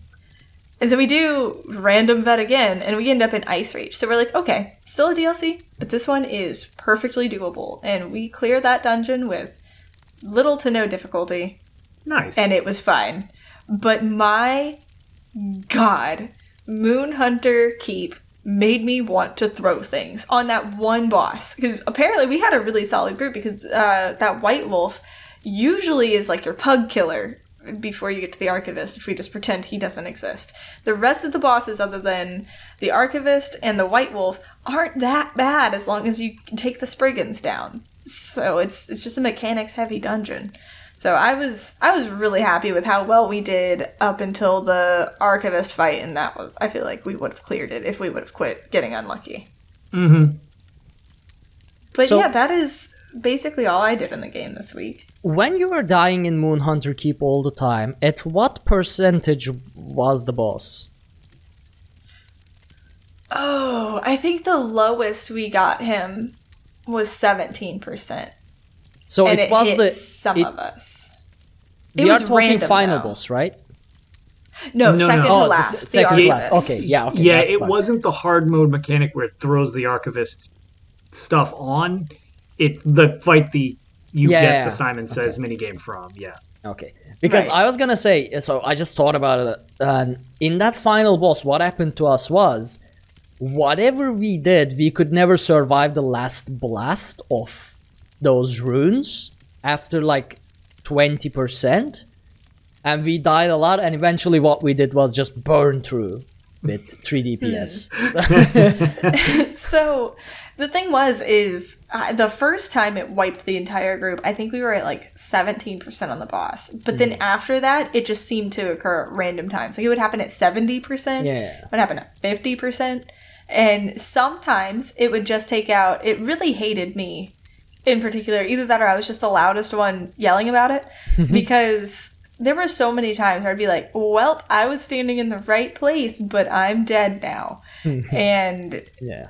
it was, and then I would notice that other people would still be alive, even though they were standing. Like it was one person per circle. Like we were doing it right. But sometimes it just hated us. And sometimes it hated one of us in particular. And I don't know what I did to irritate the game that badly. I guess it's because I left it for Animal Crossing. I was going to say, it's been watching you play Animal Crossing. That's what it is. I mean, she is Aldmeri Dominion and a high elf. And making flags on your island in Animal Crossing. So the game has enough reason. I wanted to go live on an island for a little while. And Aradon is an island. Somerset is an island. And my own little recreation of Aradon in Animal Crossing is also an island. And that just sounds like where I should just be for a little while. Because beautiful tropical islands sound fantastic in the world that we live in at the moment. Yeah. So, Valid. Depends how much internet they get, like, you can get on an island. I have a smartphone in Animal Crossing. And it has good reception. So get some 4G in there and you'll be good to go. Exactly. Well, anything else, Pixie? Any Nope. more suffering in ESO? Unless we just want to hear more Animal Crossing. That is all I have for you. Alright then, Lotus. Your turn. Okay. I have, as I made reference to in the pre-show, am kind of sort of not used to having quite so much time at my disposal. So I have played probably an unhealthy amount of ESO, very specifically. I have been running a ton of trials, which usually my biggest holdup is organizing the trial. Well, not organizing it, but being part of an organized trial or something like that. You got to wait, then you got to do the trial, all that stuff. Nope, time's not a factor because I can't do as much. So I have been in a lot of trials. I actually was keeping a tally, but I stopped updating it, so I'm not sure how accurate this is. But apparently I have done 43 trials since the last show. What? So I not all on vet. So plenty of them are on normal too, just like coffer runs. No. See, that's not the thing. That's not the... Someone was able to put 12 people together 42 times in 2 weeks. I've done some pickups. I've done, and like I said, some of them have been vet runs, some of them have been normal runs. I've even organized a couple, which is super weird because I'm a terrible organizer. However, one of the ones I wanted to mention, there's just a couple of notes that I had of interesting runs. I now have every single piece of Yolakrin. I can make full front bar, back bar, all of it. So that's pretty nice. It's not perfected. It's just chud level because I can't farm VSS. So that ain't happening. I can get through it, and usually it takes a while. So it's like I don't have like a melt crew for VSS. So, but normal Sanctum, normal Sunspire is good enough for the time being at least. So I've got the full gear. So I can mix and match is mainly the reason I wanted it, so that I can shuffle pieces. But I was in the fastest, granted it was just normal, but I was in the fastest Mauve Lorcage run that I've ever been part of. So on the Rakat fight at the end, we managed to kill him as soon as he touched the third pad, and we never even did the runners on the portal bit.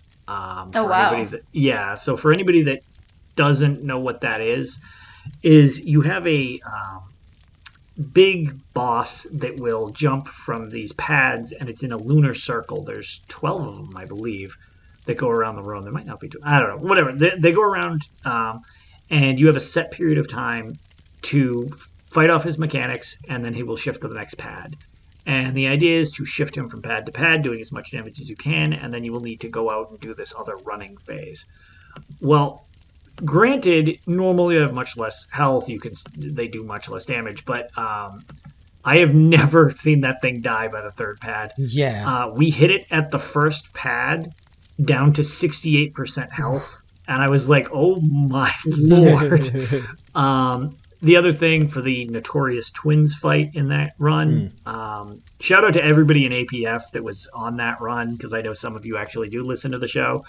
It was a very interesting way, I hadn't done it in a while, where we didn't one-tank the twins, but we two-tanked them together, which was weird.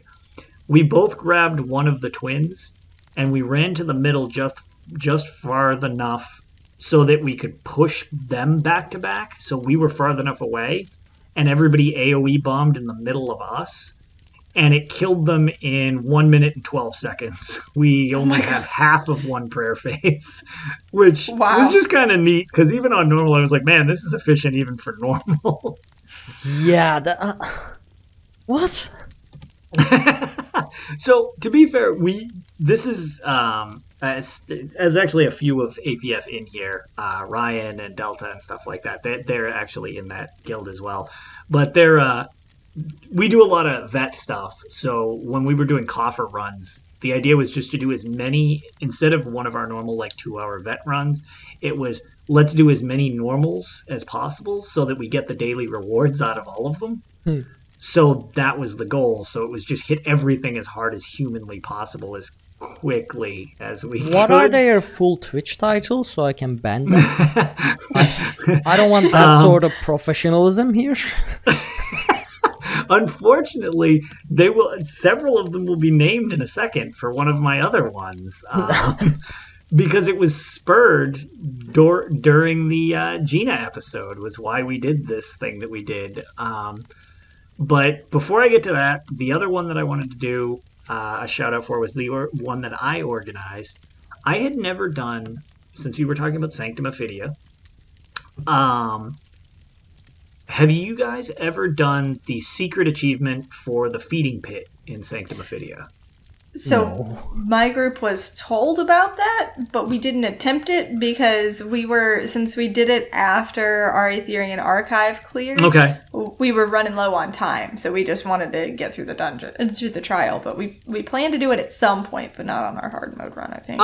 Understandable. So I had never done that achievement, and the first thing I noticed, I was like, wait, so we had just went through that on hard mode and stuff like that. We've been trying to cut down a little times to get our speed run down, but we haven't managed to get that yet. And I was like, oh, wait a minute, I see. I was like, how can I do this? So I looked it up, and it turns out you can do it on normal. So I was like, my goal was to introduce trials to some people who had never done a trial. We just do it on normal. So I decided that we will all go to Sanctum Ophidia, because that's a nice thing to do. But since it's just normal, there were 5 of us. So I was like, we could probably 5-man this trial okay on normal without too much of a hassle. So I wanted to get as many other people that just wanted to experience a trial or see a trial that hadn't been able to involved. And we did, which was really cool. We had some lore seekers join us. A couple of my buddies, my cousin joined us, he's super new to the game. So we brought in people who had never experienced a trial, and we went through Sanctum Ophidia, and we did the feeding pit, which is you grab this questionable sack of meat after the Manticora fight or before it, and you bring it to this cave right before the final boss, and you throw it on the ground, and you fight trolls. A lot of trolls. Oh, so that's how it's triggered. I remember doing that, but I had no idea that's how you triggered it, because I had no idea what was going on during the trial runs we had back in North American Mega Server. Yep, and it was the thing was everybody had mentioned that they had a ton of fun. A lot of people like that was chaotic, and I don't know what I was doing, and I died a lot. But I don't think I ruined anything. It was like, no, we didn't even wipe. That was a ton of fun. I'm glad we got to show some people what a trial is in ESO. But yeah, it's just almost caught myself there. It was a lot of trolls. I can only imagine how you were going to describe that. I don't know how I would have phrased that differently. But yeah, it was a lot of trolls. But it was kind of interesting. So I got that achievement during that run. And then the only other trial thing that I did, which I figured was worth mentioning, was for Vet Ethereal Archive. I recently found out how you can, as another approach to doing a trial, that one specifically, you can just do it with one tank. So we did the Vet Ethereal Archive with me on tank, one person on healer, and then everybody else was just DPS. And it worked surprisingly well. We cleared the trial like pretty quick. I guess I never realized how much dead time you have as an off tank in that trial. And when you're tanking axes, you can just range taunt the main boss and the axes at the same time. Like, I don't know, it just seems like a very efficient way to do it if you don't mind like doing a couple extra jobs. But that was kind of neat. My problem with those flying axes that I have a hard time targeting sometimes they them. just go AWOL. No. I can't target them properly. Like, I try to target one of them, but I target the other one, and then I target some random boss or the main boss. It's just... Okay, I was told a trick that totally doesn't work because I also ran another Ethereal Archive. I heard that if you use the Throvikin set that dumps the acid pool, it will aggro them. That doesn't work. It just craps out your frame rate. Don't do that. I lost the axes a couple times trying to do that. Didn't work. But yeah, I always suggest using the skill Deep Breath because you will just hit everything in a cone in front of you and it pulls all their attention to you. And then you just block, and then you deep breath, and then you block, and then you deep breath, and then they just never do anything unless you lag, and then they go AWOL, and you have to grab them real quick. But that's the way to go. And actually, Mr. Crowley mentions he's always had to solo tank it.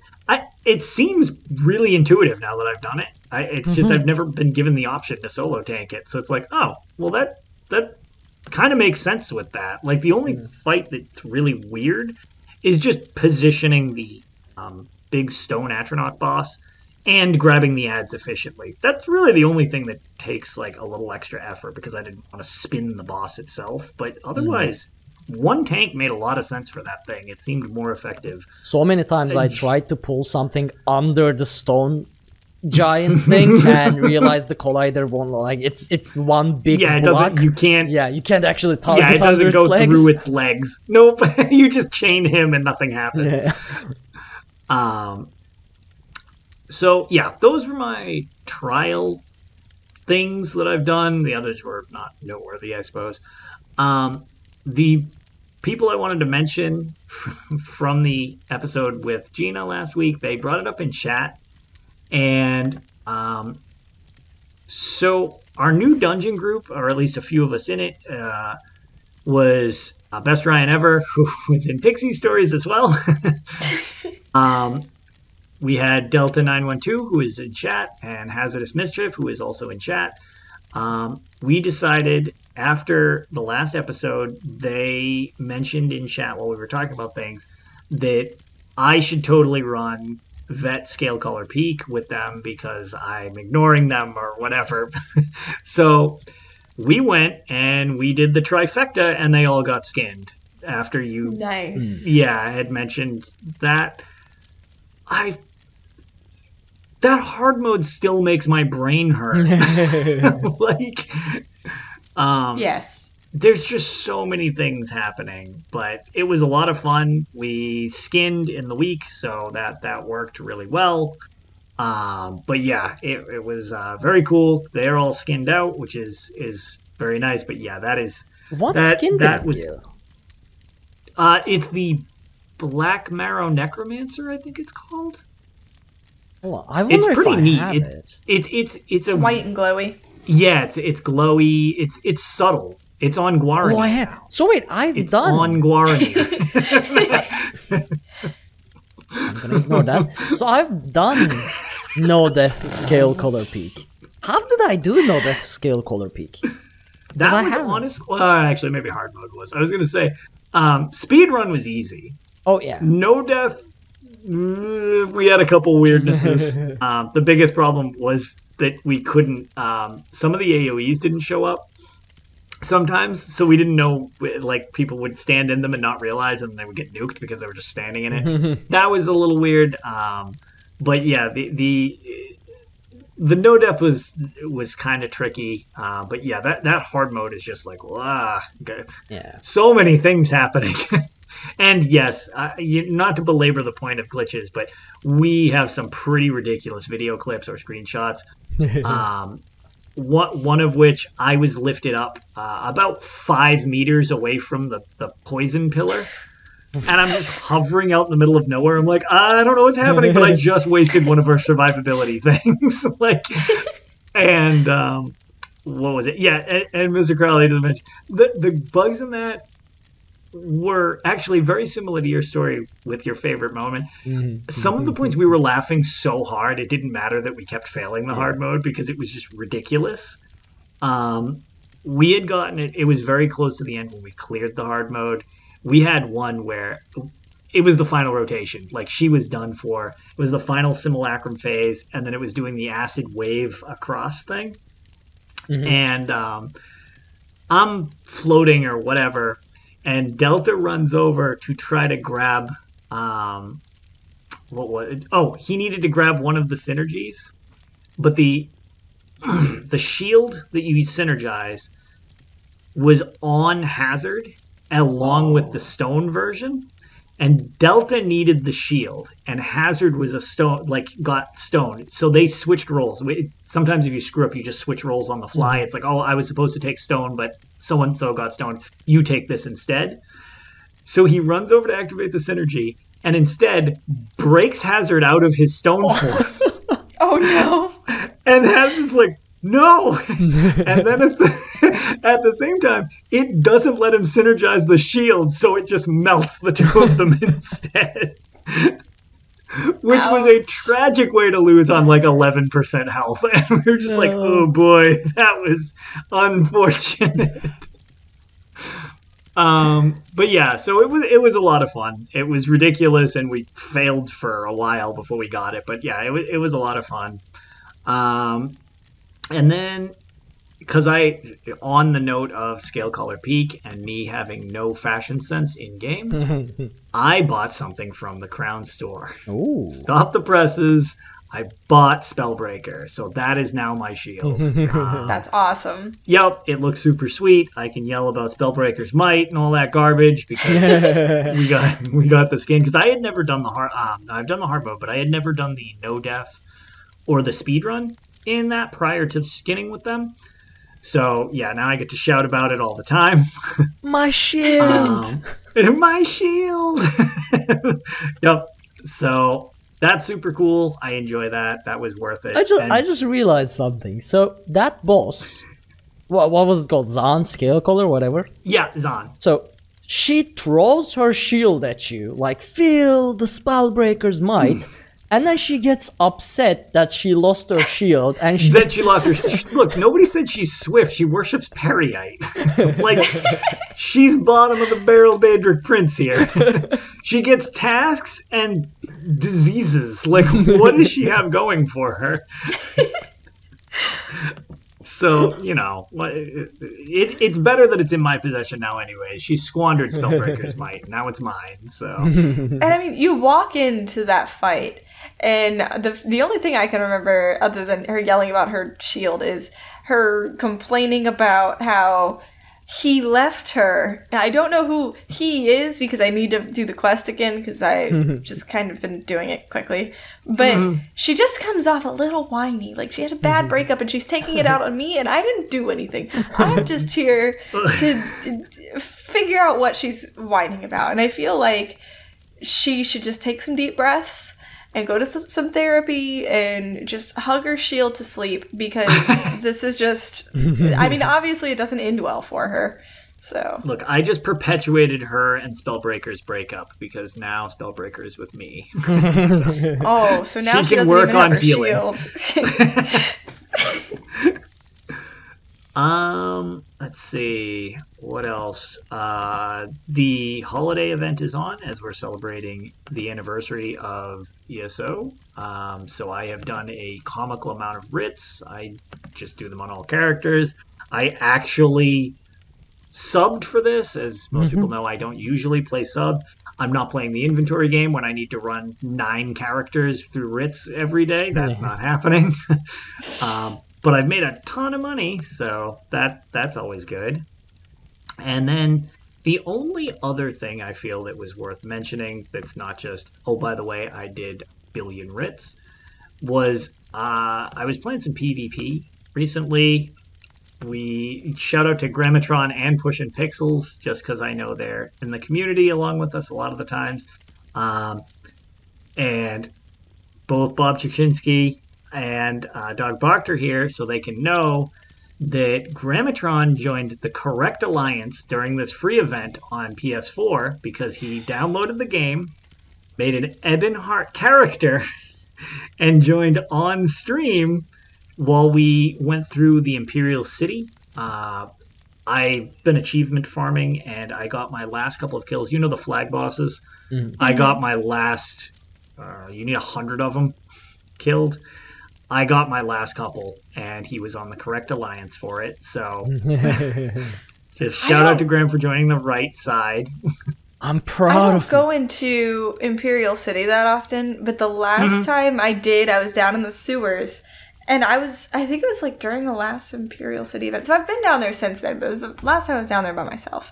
I was trying to be stealthy, and I took a turn through one of the sewers, and there was one right here in my face. So I remember walking out, oh, what's that weird noise that I keep hearing? It was the flag guy, and he was right there, and I screamed, and I was streaming, and I'm pretty sure I busted some eardrums, and then I just turned around and just ran and sprinted away because I didn't know what else to do. I knew I was going to die, but that was terrifying. That's when ESO becomes a horror game. I think you have like 1 second before triggering your own death when you run into that banner. Like, you just have a very short duration of reaction time. I survived. See? I ran and ran and ran, and then I hid. And I prayed. And he went away. The other thing I wanted to mention from that stream, because actually, not only is he in the community, he won one of the giveaways. I was giving away one of those coins, the Elsewhere coins, while we were streaming, because I just did a thing for Extra Life United, so kind of just to draw attention to it. By the way, that stream also, shout out to everybody who helped. We raised like $300 that stream for Extra Life, so we're off to a great start for that. But I randomly from chat gave away one of the coins to one of the viewers, and it happened to be Pushin' Pixels, who found us in Cyrodiil, or in the Imperial City. There is a clip of it because there was kind of like a mini Zerg of us. I think there were like 12 of us or whatever. And Pixels plays on DC. Oh no.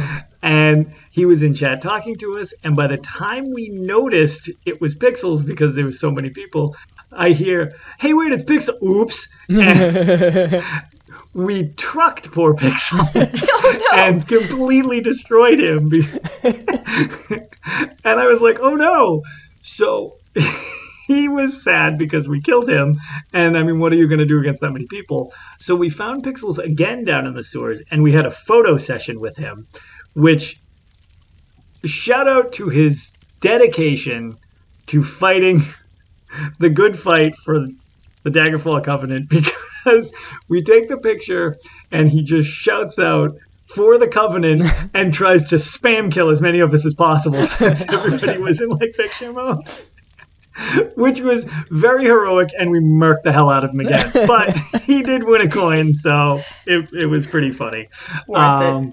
Yep, it was. He went down in a blaze of heroic glory, which you can't think ill of that. It was very For funny. the screenshot. Yes. Oh my god. Yeah, the screenshot's really funny because it's just like a ton of EP people playing random instruments, and then Pixel's just hanging out in the middle, like waving. But yeah, so that was I think everything. Oh, this isn't so much a tale as I just would like to get everybody's input on this. Well, I guess it wouldn't matter if you don't run alts, so this might be a more esoteric thing than I thought. But whatever, I'm asking anyways.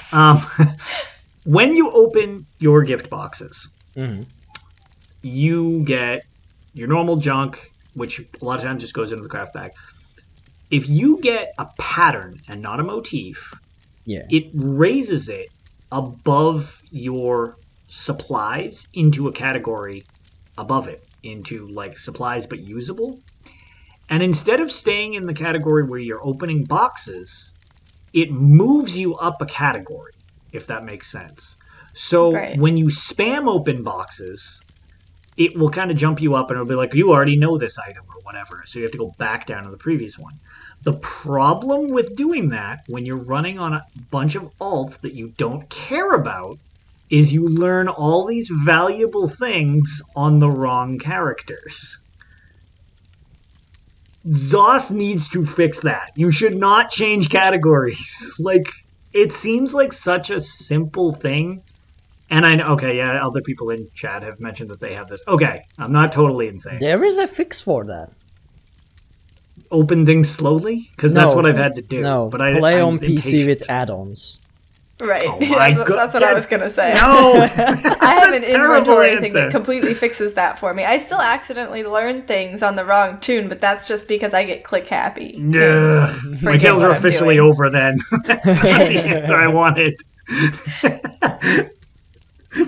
Like add-ons and pay more attention than lazy ripcraft. Damn it! No. Yeah, so I've had to devolve into just opening them very, very slowly, which just is, I don't wanna. I wanna spam open them. But yeah, that's pretty much it. Yeah. All right, so I have some tales as well. First of all, I actually am climbing up to 2 million gold, even though I only do writs on 4 characters.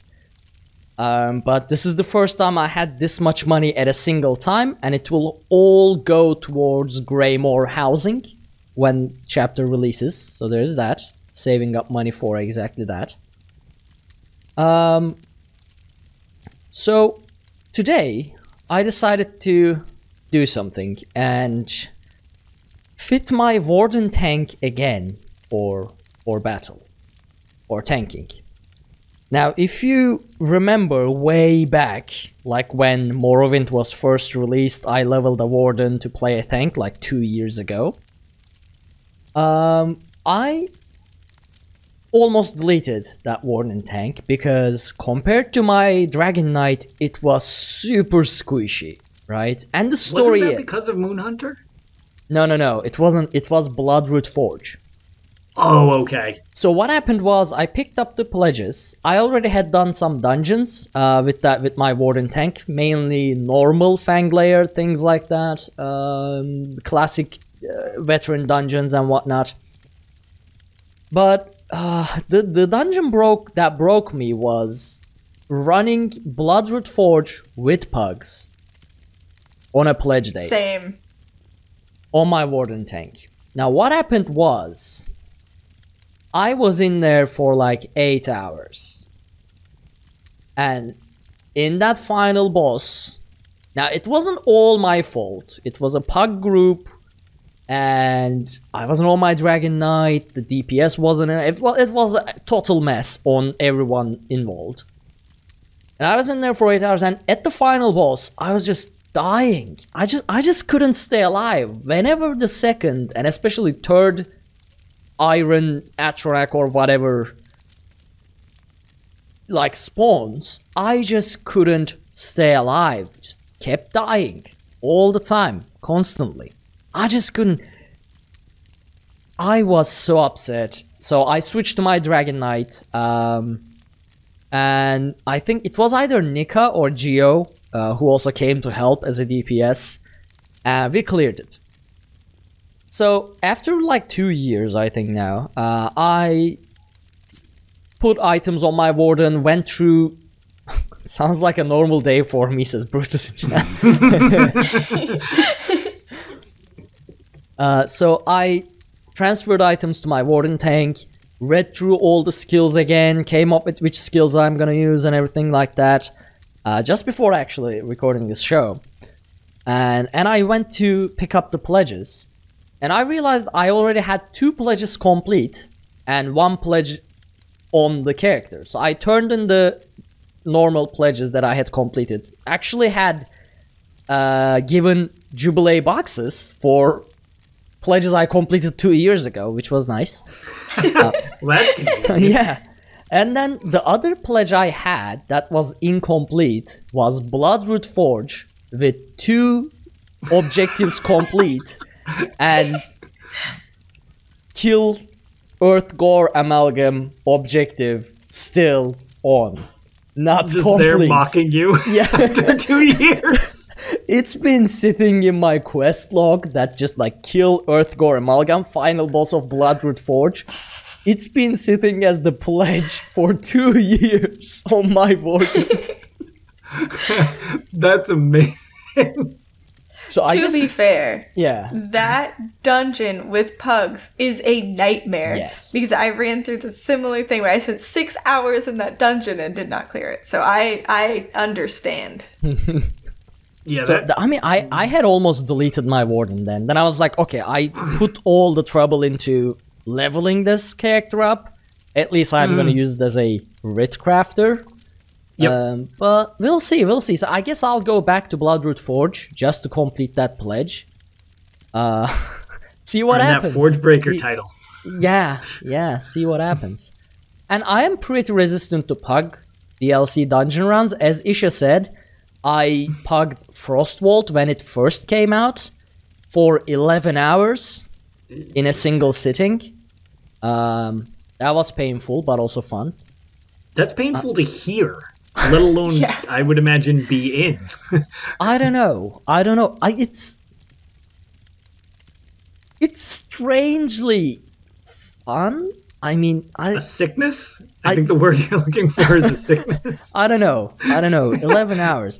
But I witnessed one person, one DPS, learning the game from start to finish in that fight. In Laser Boss. He started from not dodging anything, not doing objective, not moving away from lasers or red AoEs and things like that. He started from there, and through the span of several hours, he was the only one in the group that didn't left, by the way. Everyone was like 10 wipes and someone quits, someone new comes in. It just rotates like this, but that one guy never quit. And he actually started doing mechanics, started dodge rolling, started bashing, started avoiding. He learned how to play the game in the span of several hours on a single boss fight. And I was watching him like, a proud teacher. That is awesome. Yeah, that actually is pretty cool Yeah. to see somebody like literally improving while you're playing with them. That's what the Pug makes Pug experience fun. I mean, sometimes you get some people that are just not willing to learn. Like, wouldn't listen to you. Sometimes you realize it because of a language barrier, because you explain, especially in European mega server, because we have, entire European language area. And you explain and like they don't respond, they don't do it. You explain, they don't respond, they don't do it. And eventually they say something in like Russian or Spanish and you're like, oh, okay, we can't communicate. That's the thing. So it sometimes happens. I never stopped to think about how difficult that would be. Yeah. I play in North American mega server, so you'll have the occasional Spanish speaker, but that's pretty much all I've ran into, and it's never been in a dungeon that's hindered my progress in any way. So I never actually stopped and thought about that. That's an interesting dilemma. It happens sometimes. Like I join a group and all of them speaking German, and I'm like, I have no idea what's going on right now. I mean, to be fair, the first time I ever cleared the Mauvre Lorcage when it launched, I don't know, whenever Thieves Guild came out, the other tank was actually French and didn't speak English. So one of the DPSs actually had to translate to the rest of the group, which was... The first time you run Mauvre Lorcage is tricky to begin with. And then not being able to communicate with the other tank was even more tricky at Twins. I mean, we did it eventually, but it was just kind of like, oh no. So having that just be a consistent thing is got to be very interesting, like an aspect I never thought of. Yeah, it happens every now and then it's like, I mean, what are you gonna do? Like, you can't blame the person because if you legit can't communicate, you legit can't explain the game to him or the mechanic to him, and you're like, you just hope for the best that they will figure it out on their own. So yeah, it happens. So we'll see how my warding goes. Probably during next week's Tales, you will either have a lot of fun or it will be a success. I don't know. Another thing we did is, this is Elder Scrolls Online related, but it's not from Elder Scrolls Online. So back when last New Life Festival was happening, Ophelia Noir organized a D&D session with Elder Scrolls Online theme for Christmas/New Life Festival. And we played D&D taking place in secondary Elder Scrolls Online time Tamriel with Ophelia, Ninja 614, Dawn Whisper, and K-Paw. And apparently people really enjoyed it. And this time we decided to make it an ongoing campaign instead of a one-shot game. And we had our first session last week on Sunday. We haven't decided how frequent we are gonna do it, but so what we do is we basically join a Discord call like this. Everyone plays their characters. So Ophelia is the DM. She is the organizer. She tells everything. Dungeon Master. Ninja plays an Argonian called Gives Tick Tail. Dawn Whisper is a high elf. K-Paw is actually an Alfiq. And I am obviously a Nord who hasn't really grasped what an Alfiq is. So that leads to fun things. So for now, K-Paw is just a magic cat that can talk. That's amazing. That also sort of just seems like it describes K-Paw's existence. I mean, see, she role plays an Alfiq amazingly. Like the voice, the way she speaks, the mimics and everything. She's really into it and she pulls off very nice. I am the only one that hasn't been able to really realistically roleplay it because I can't do accents, let alone a Nord accent. I tried doing it. It ended up a fake Russian accent. So that didn't work out well. I'm working on it. I try. I haven't figured out how to do it yet, but I'm trying. So what happened? So in the first episode of this, I may have talked about this in Tales, like when the first session happened during the previous New Life. But what happened was we were all in Windhelm for New Life Festival. And I don't know how we got together, like were we given a quest or something? I don't know, but people were disappearing in Windhelm. And we were to like investigate it. But so we decided to, start in the morning. We went to the tavern in Windhelm. I ended up getting blackout drunk, obviously. And Nika took control of what happened after that because, I got drunk, I didn't know anything. So I got naked somehow. Oh no. So I woke up naked in the bushes in Windhelm. Like, fully naked. I had to borrow the very high quality cape of Dawn Whisper's high elf character to wrap around the bits. So apparently what happened is I got blackout drunk. I started hitting on an Altmer mage from the Mages Guild. Thank you, Nika, for making me hit on an Altmer. She is amazing. Nika is... she is ruthless. Amazing.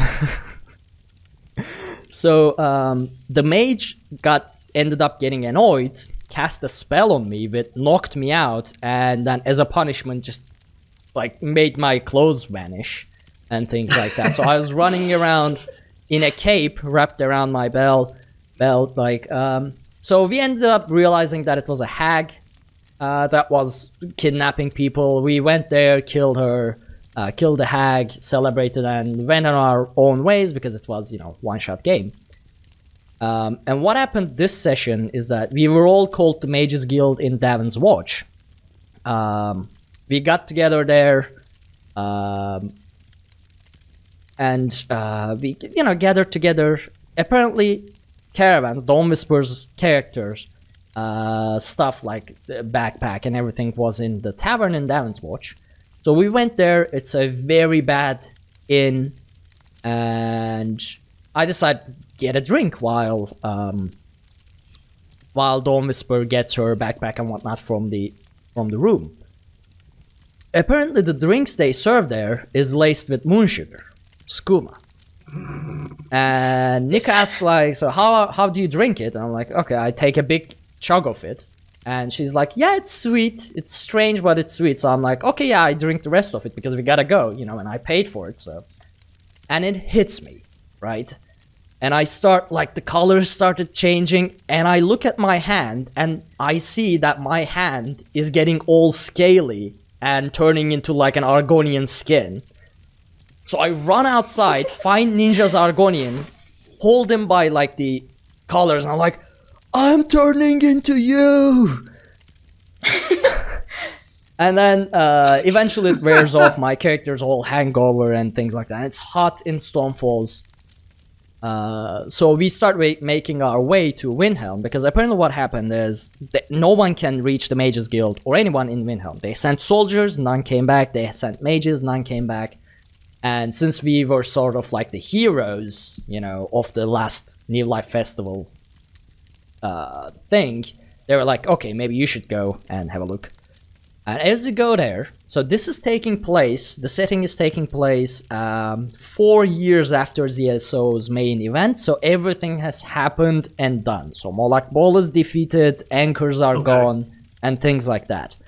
So Vestige has done whatever he has done, and we are just playing in the aftermath of that.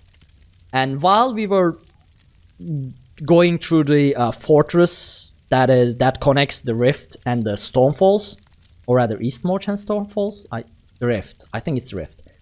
The anchor in the middle of Stormfalls drops. And everybody's like, wait, what?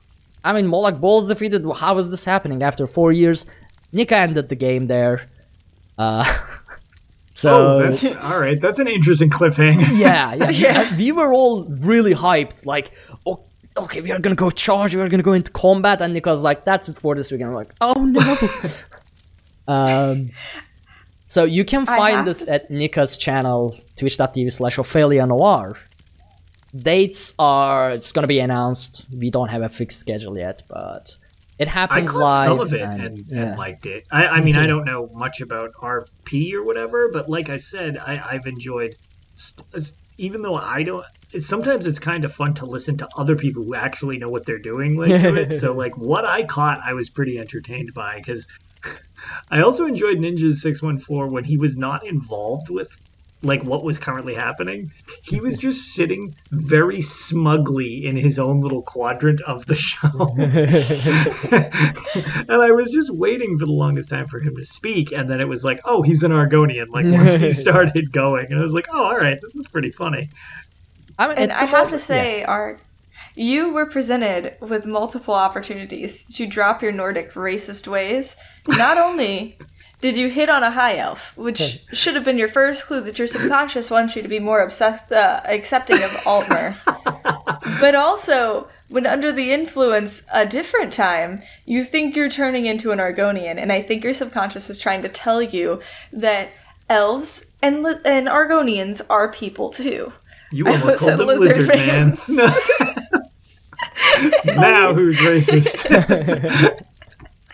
I was just thinking about Arena, like in the back of my head, lizard mans is just gonna come out. But at this point, I think I've made a difference. People are confusing lizard mans and Argonians. But now you can see that they are also people too, worthy of your love and respect. And I feel like that is fantastic character growth at writing.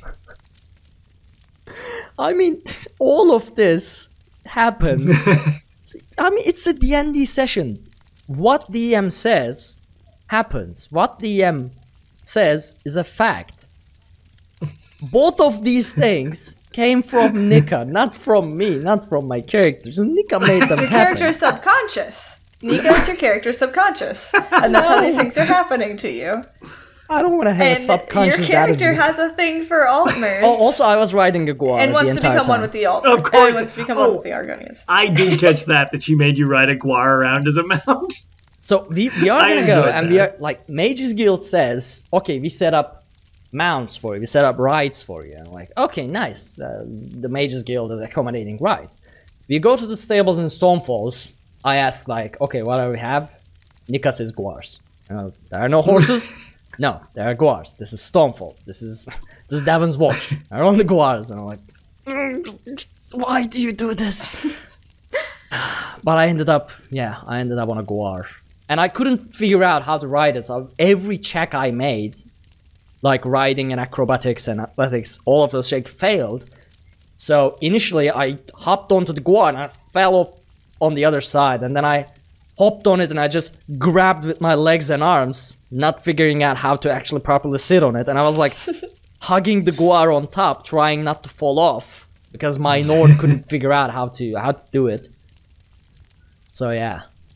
So you also hug guars. So you have a thing. To recap, you have a thing for high elves. You want to become one with the Argonians, and you also love guar so much you cannot resist hugging them all the way until you reach your location, your final destination. I think we've learned a lot about you today, Ark. You can follow everything we do over at Dungeon Crawl.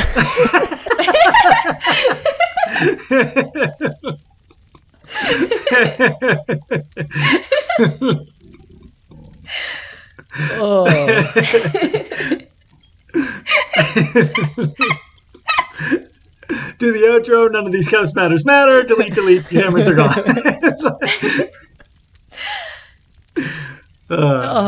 Knowing that Nika is the DM and I talk about these will keep happening, and I will have to talk about these every 10 minutes. This is. Yeah, she is nice and ruthless on several of those things, so this should be endlessly entertaining, I'm sure.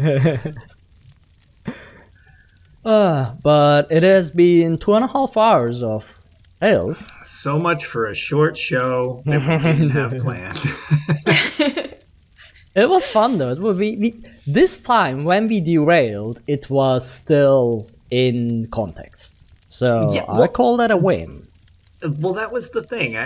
We got mentioned. Really enjoyed the short show. We figured just for you, Kiz. It was mentioned in chat when we derailed way back at the start. Some shows have like a lore lesson or like a lore segment or something, which I think is awesome when you actually want to learn something and generally pretty useful. And I just mentioned that we just devolve into random pieces of trash lore that we sprinkle in the show, and that's your lore lesson from Tales. Please listen to other shows to learn that comes out of our mouths. Yeah. You learn stuff from other shows, and you can utilize it in our arguments on our show. I wouldn't trust our facts. I still keep remembering when I almost said Damien again. What?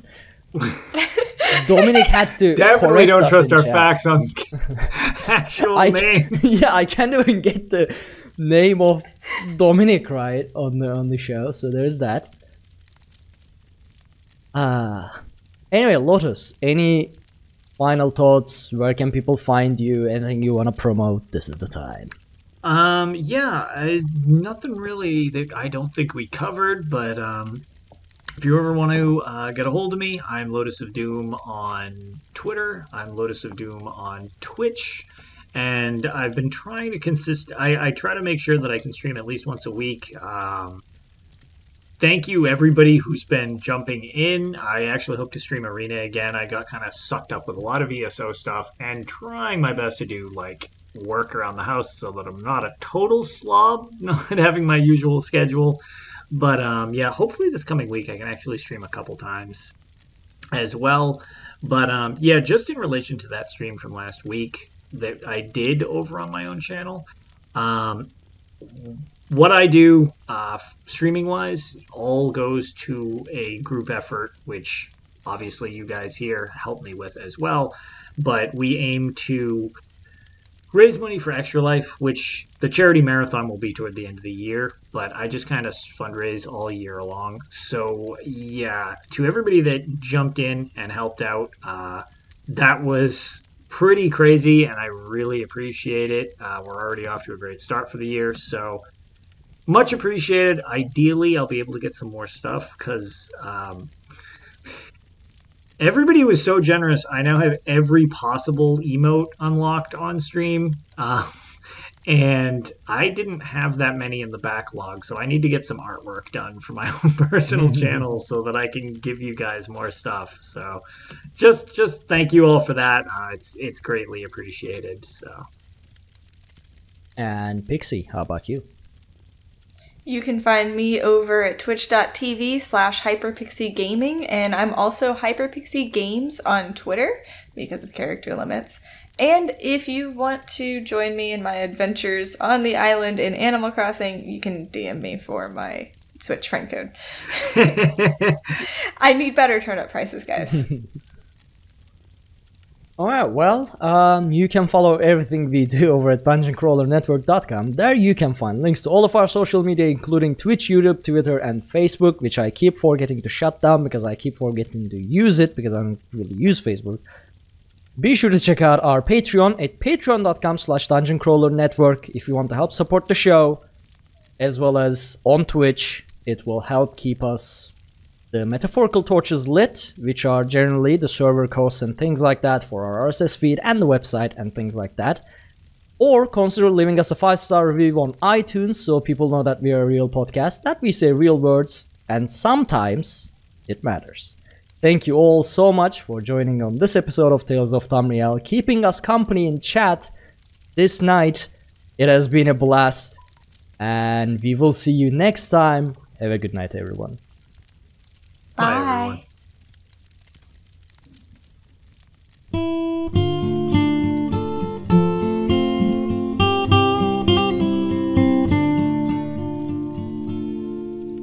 When Akatosh slew Lorcan, he ripped his heart right out. He hurled it across Tamriel, and the heart was heard to shout, red diamond, the heart and soul of men. Red diamond, protect us till the end. The laughing heart sprayed blood afar, a gout on Seer it fell, and like a dart shot to its mark down in an alien well. Magic effused the Lorcan blood to crystal red and strong. Then wild elves cut and polished it down to chimel at a ball. Red diamond, the heart and soul of men. Red diamond, protect us till the end. When elves lost Nirn to men, Akatosh gave the stone to Saint Alesh in token of her right to sit the throne. Red diamond, the heart and soul of men. Red diamond, protect us till the end. Red diamond, protect us till the end.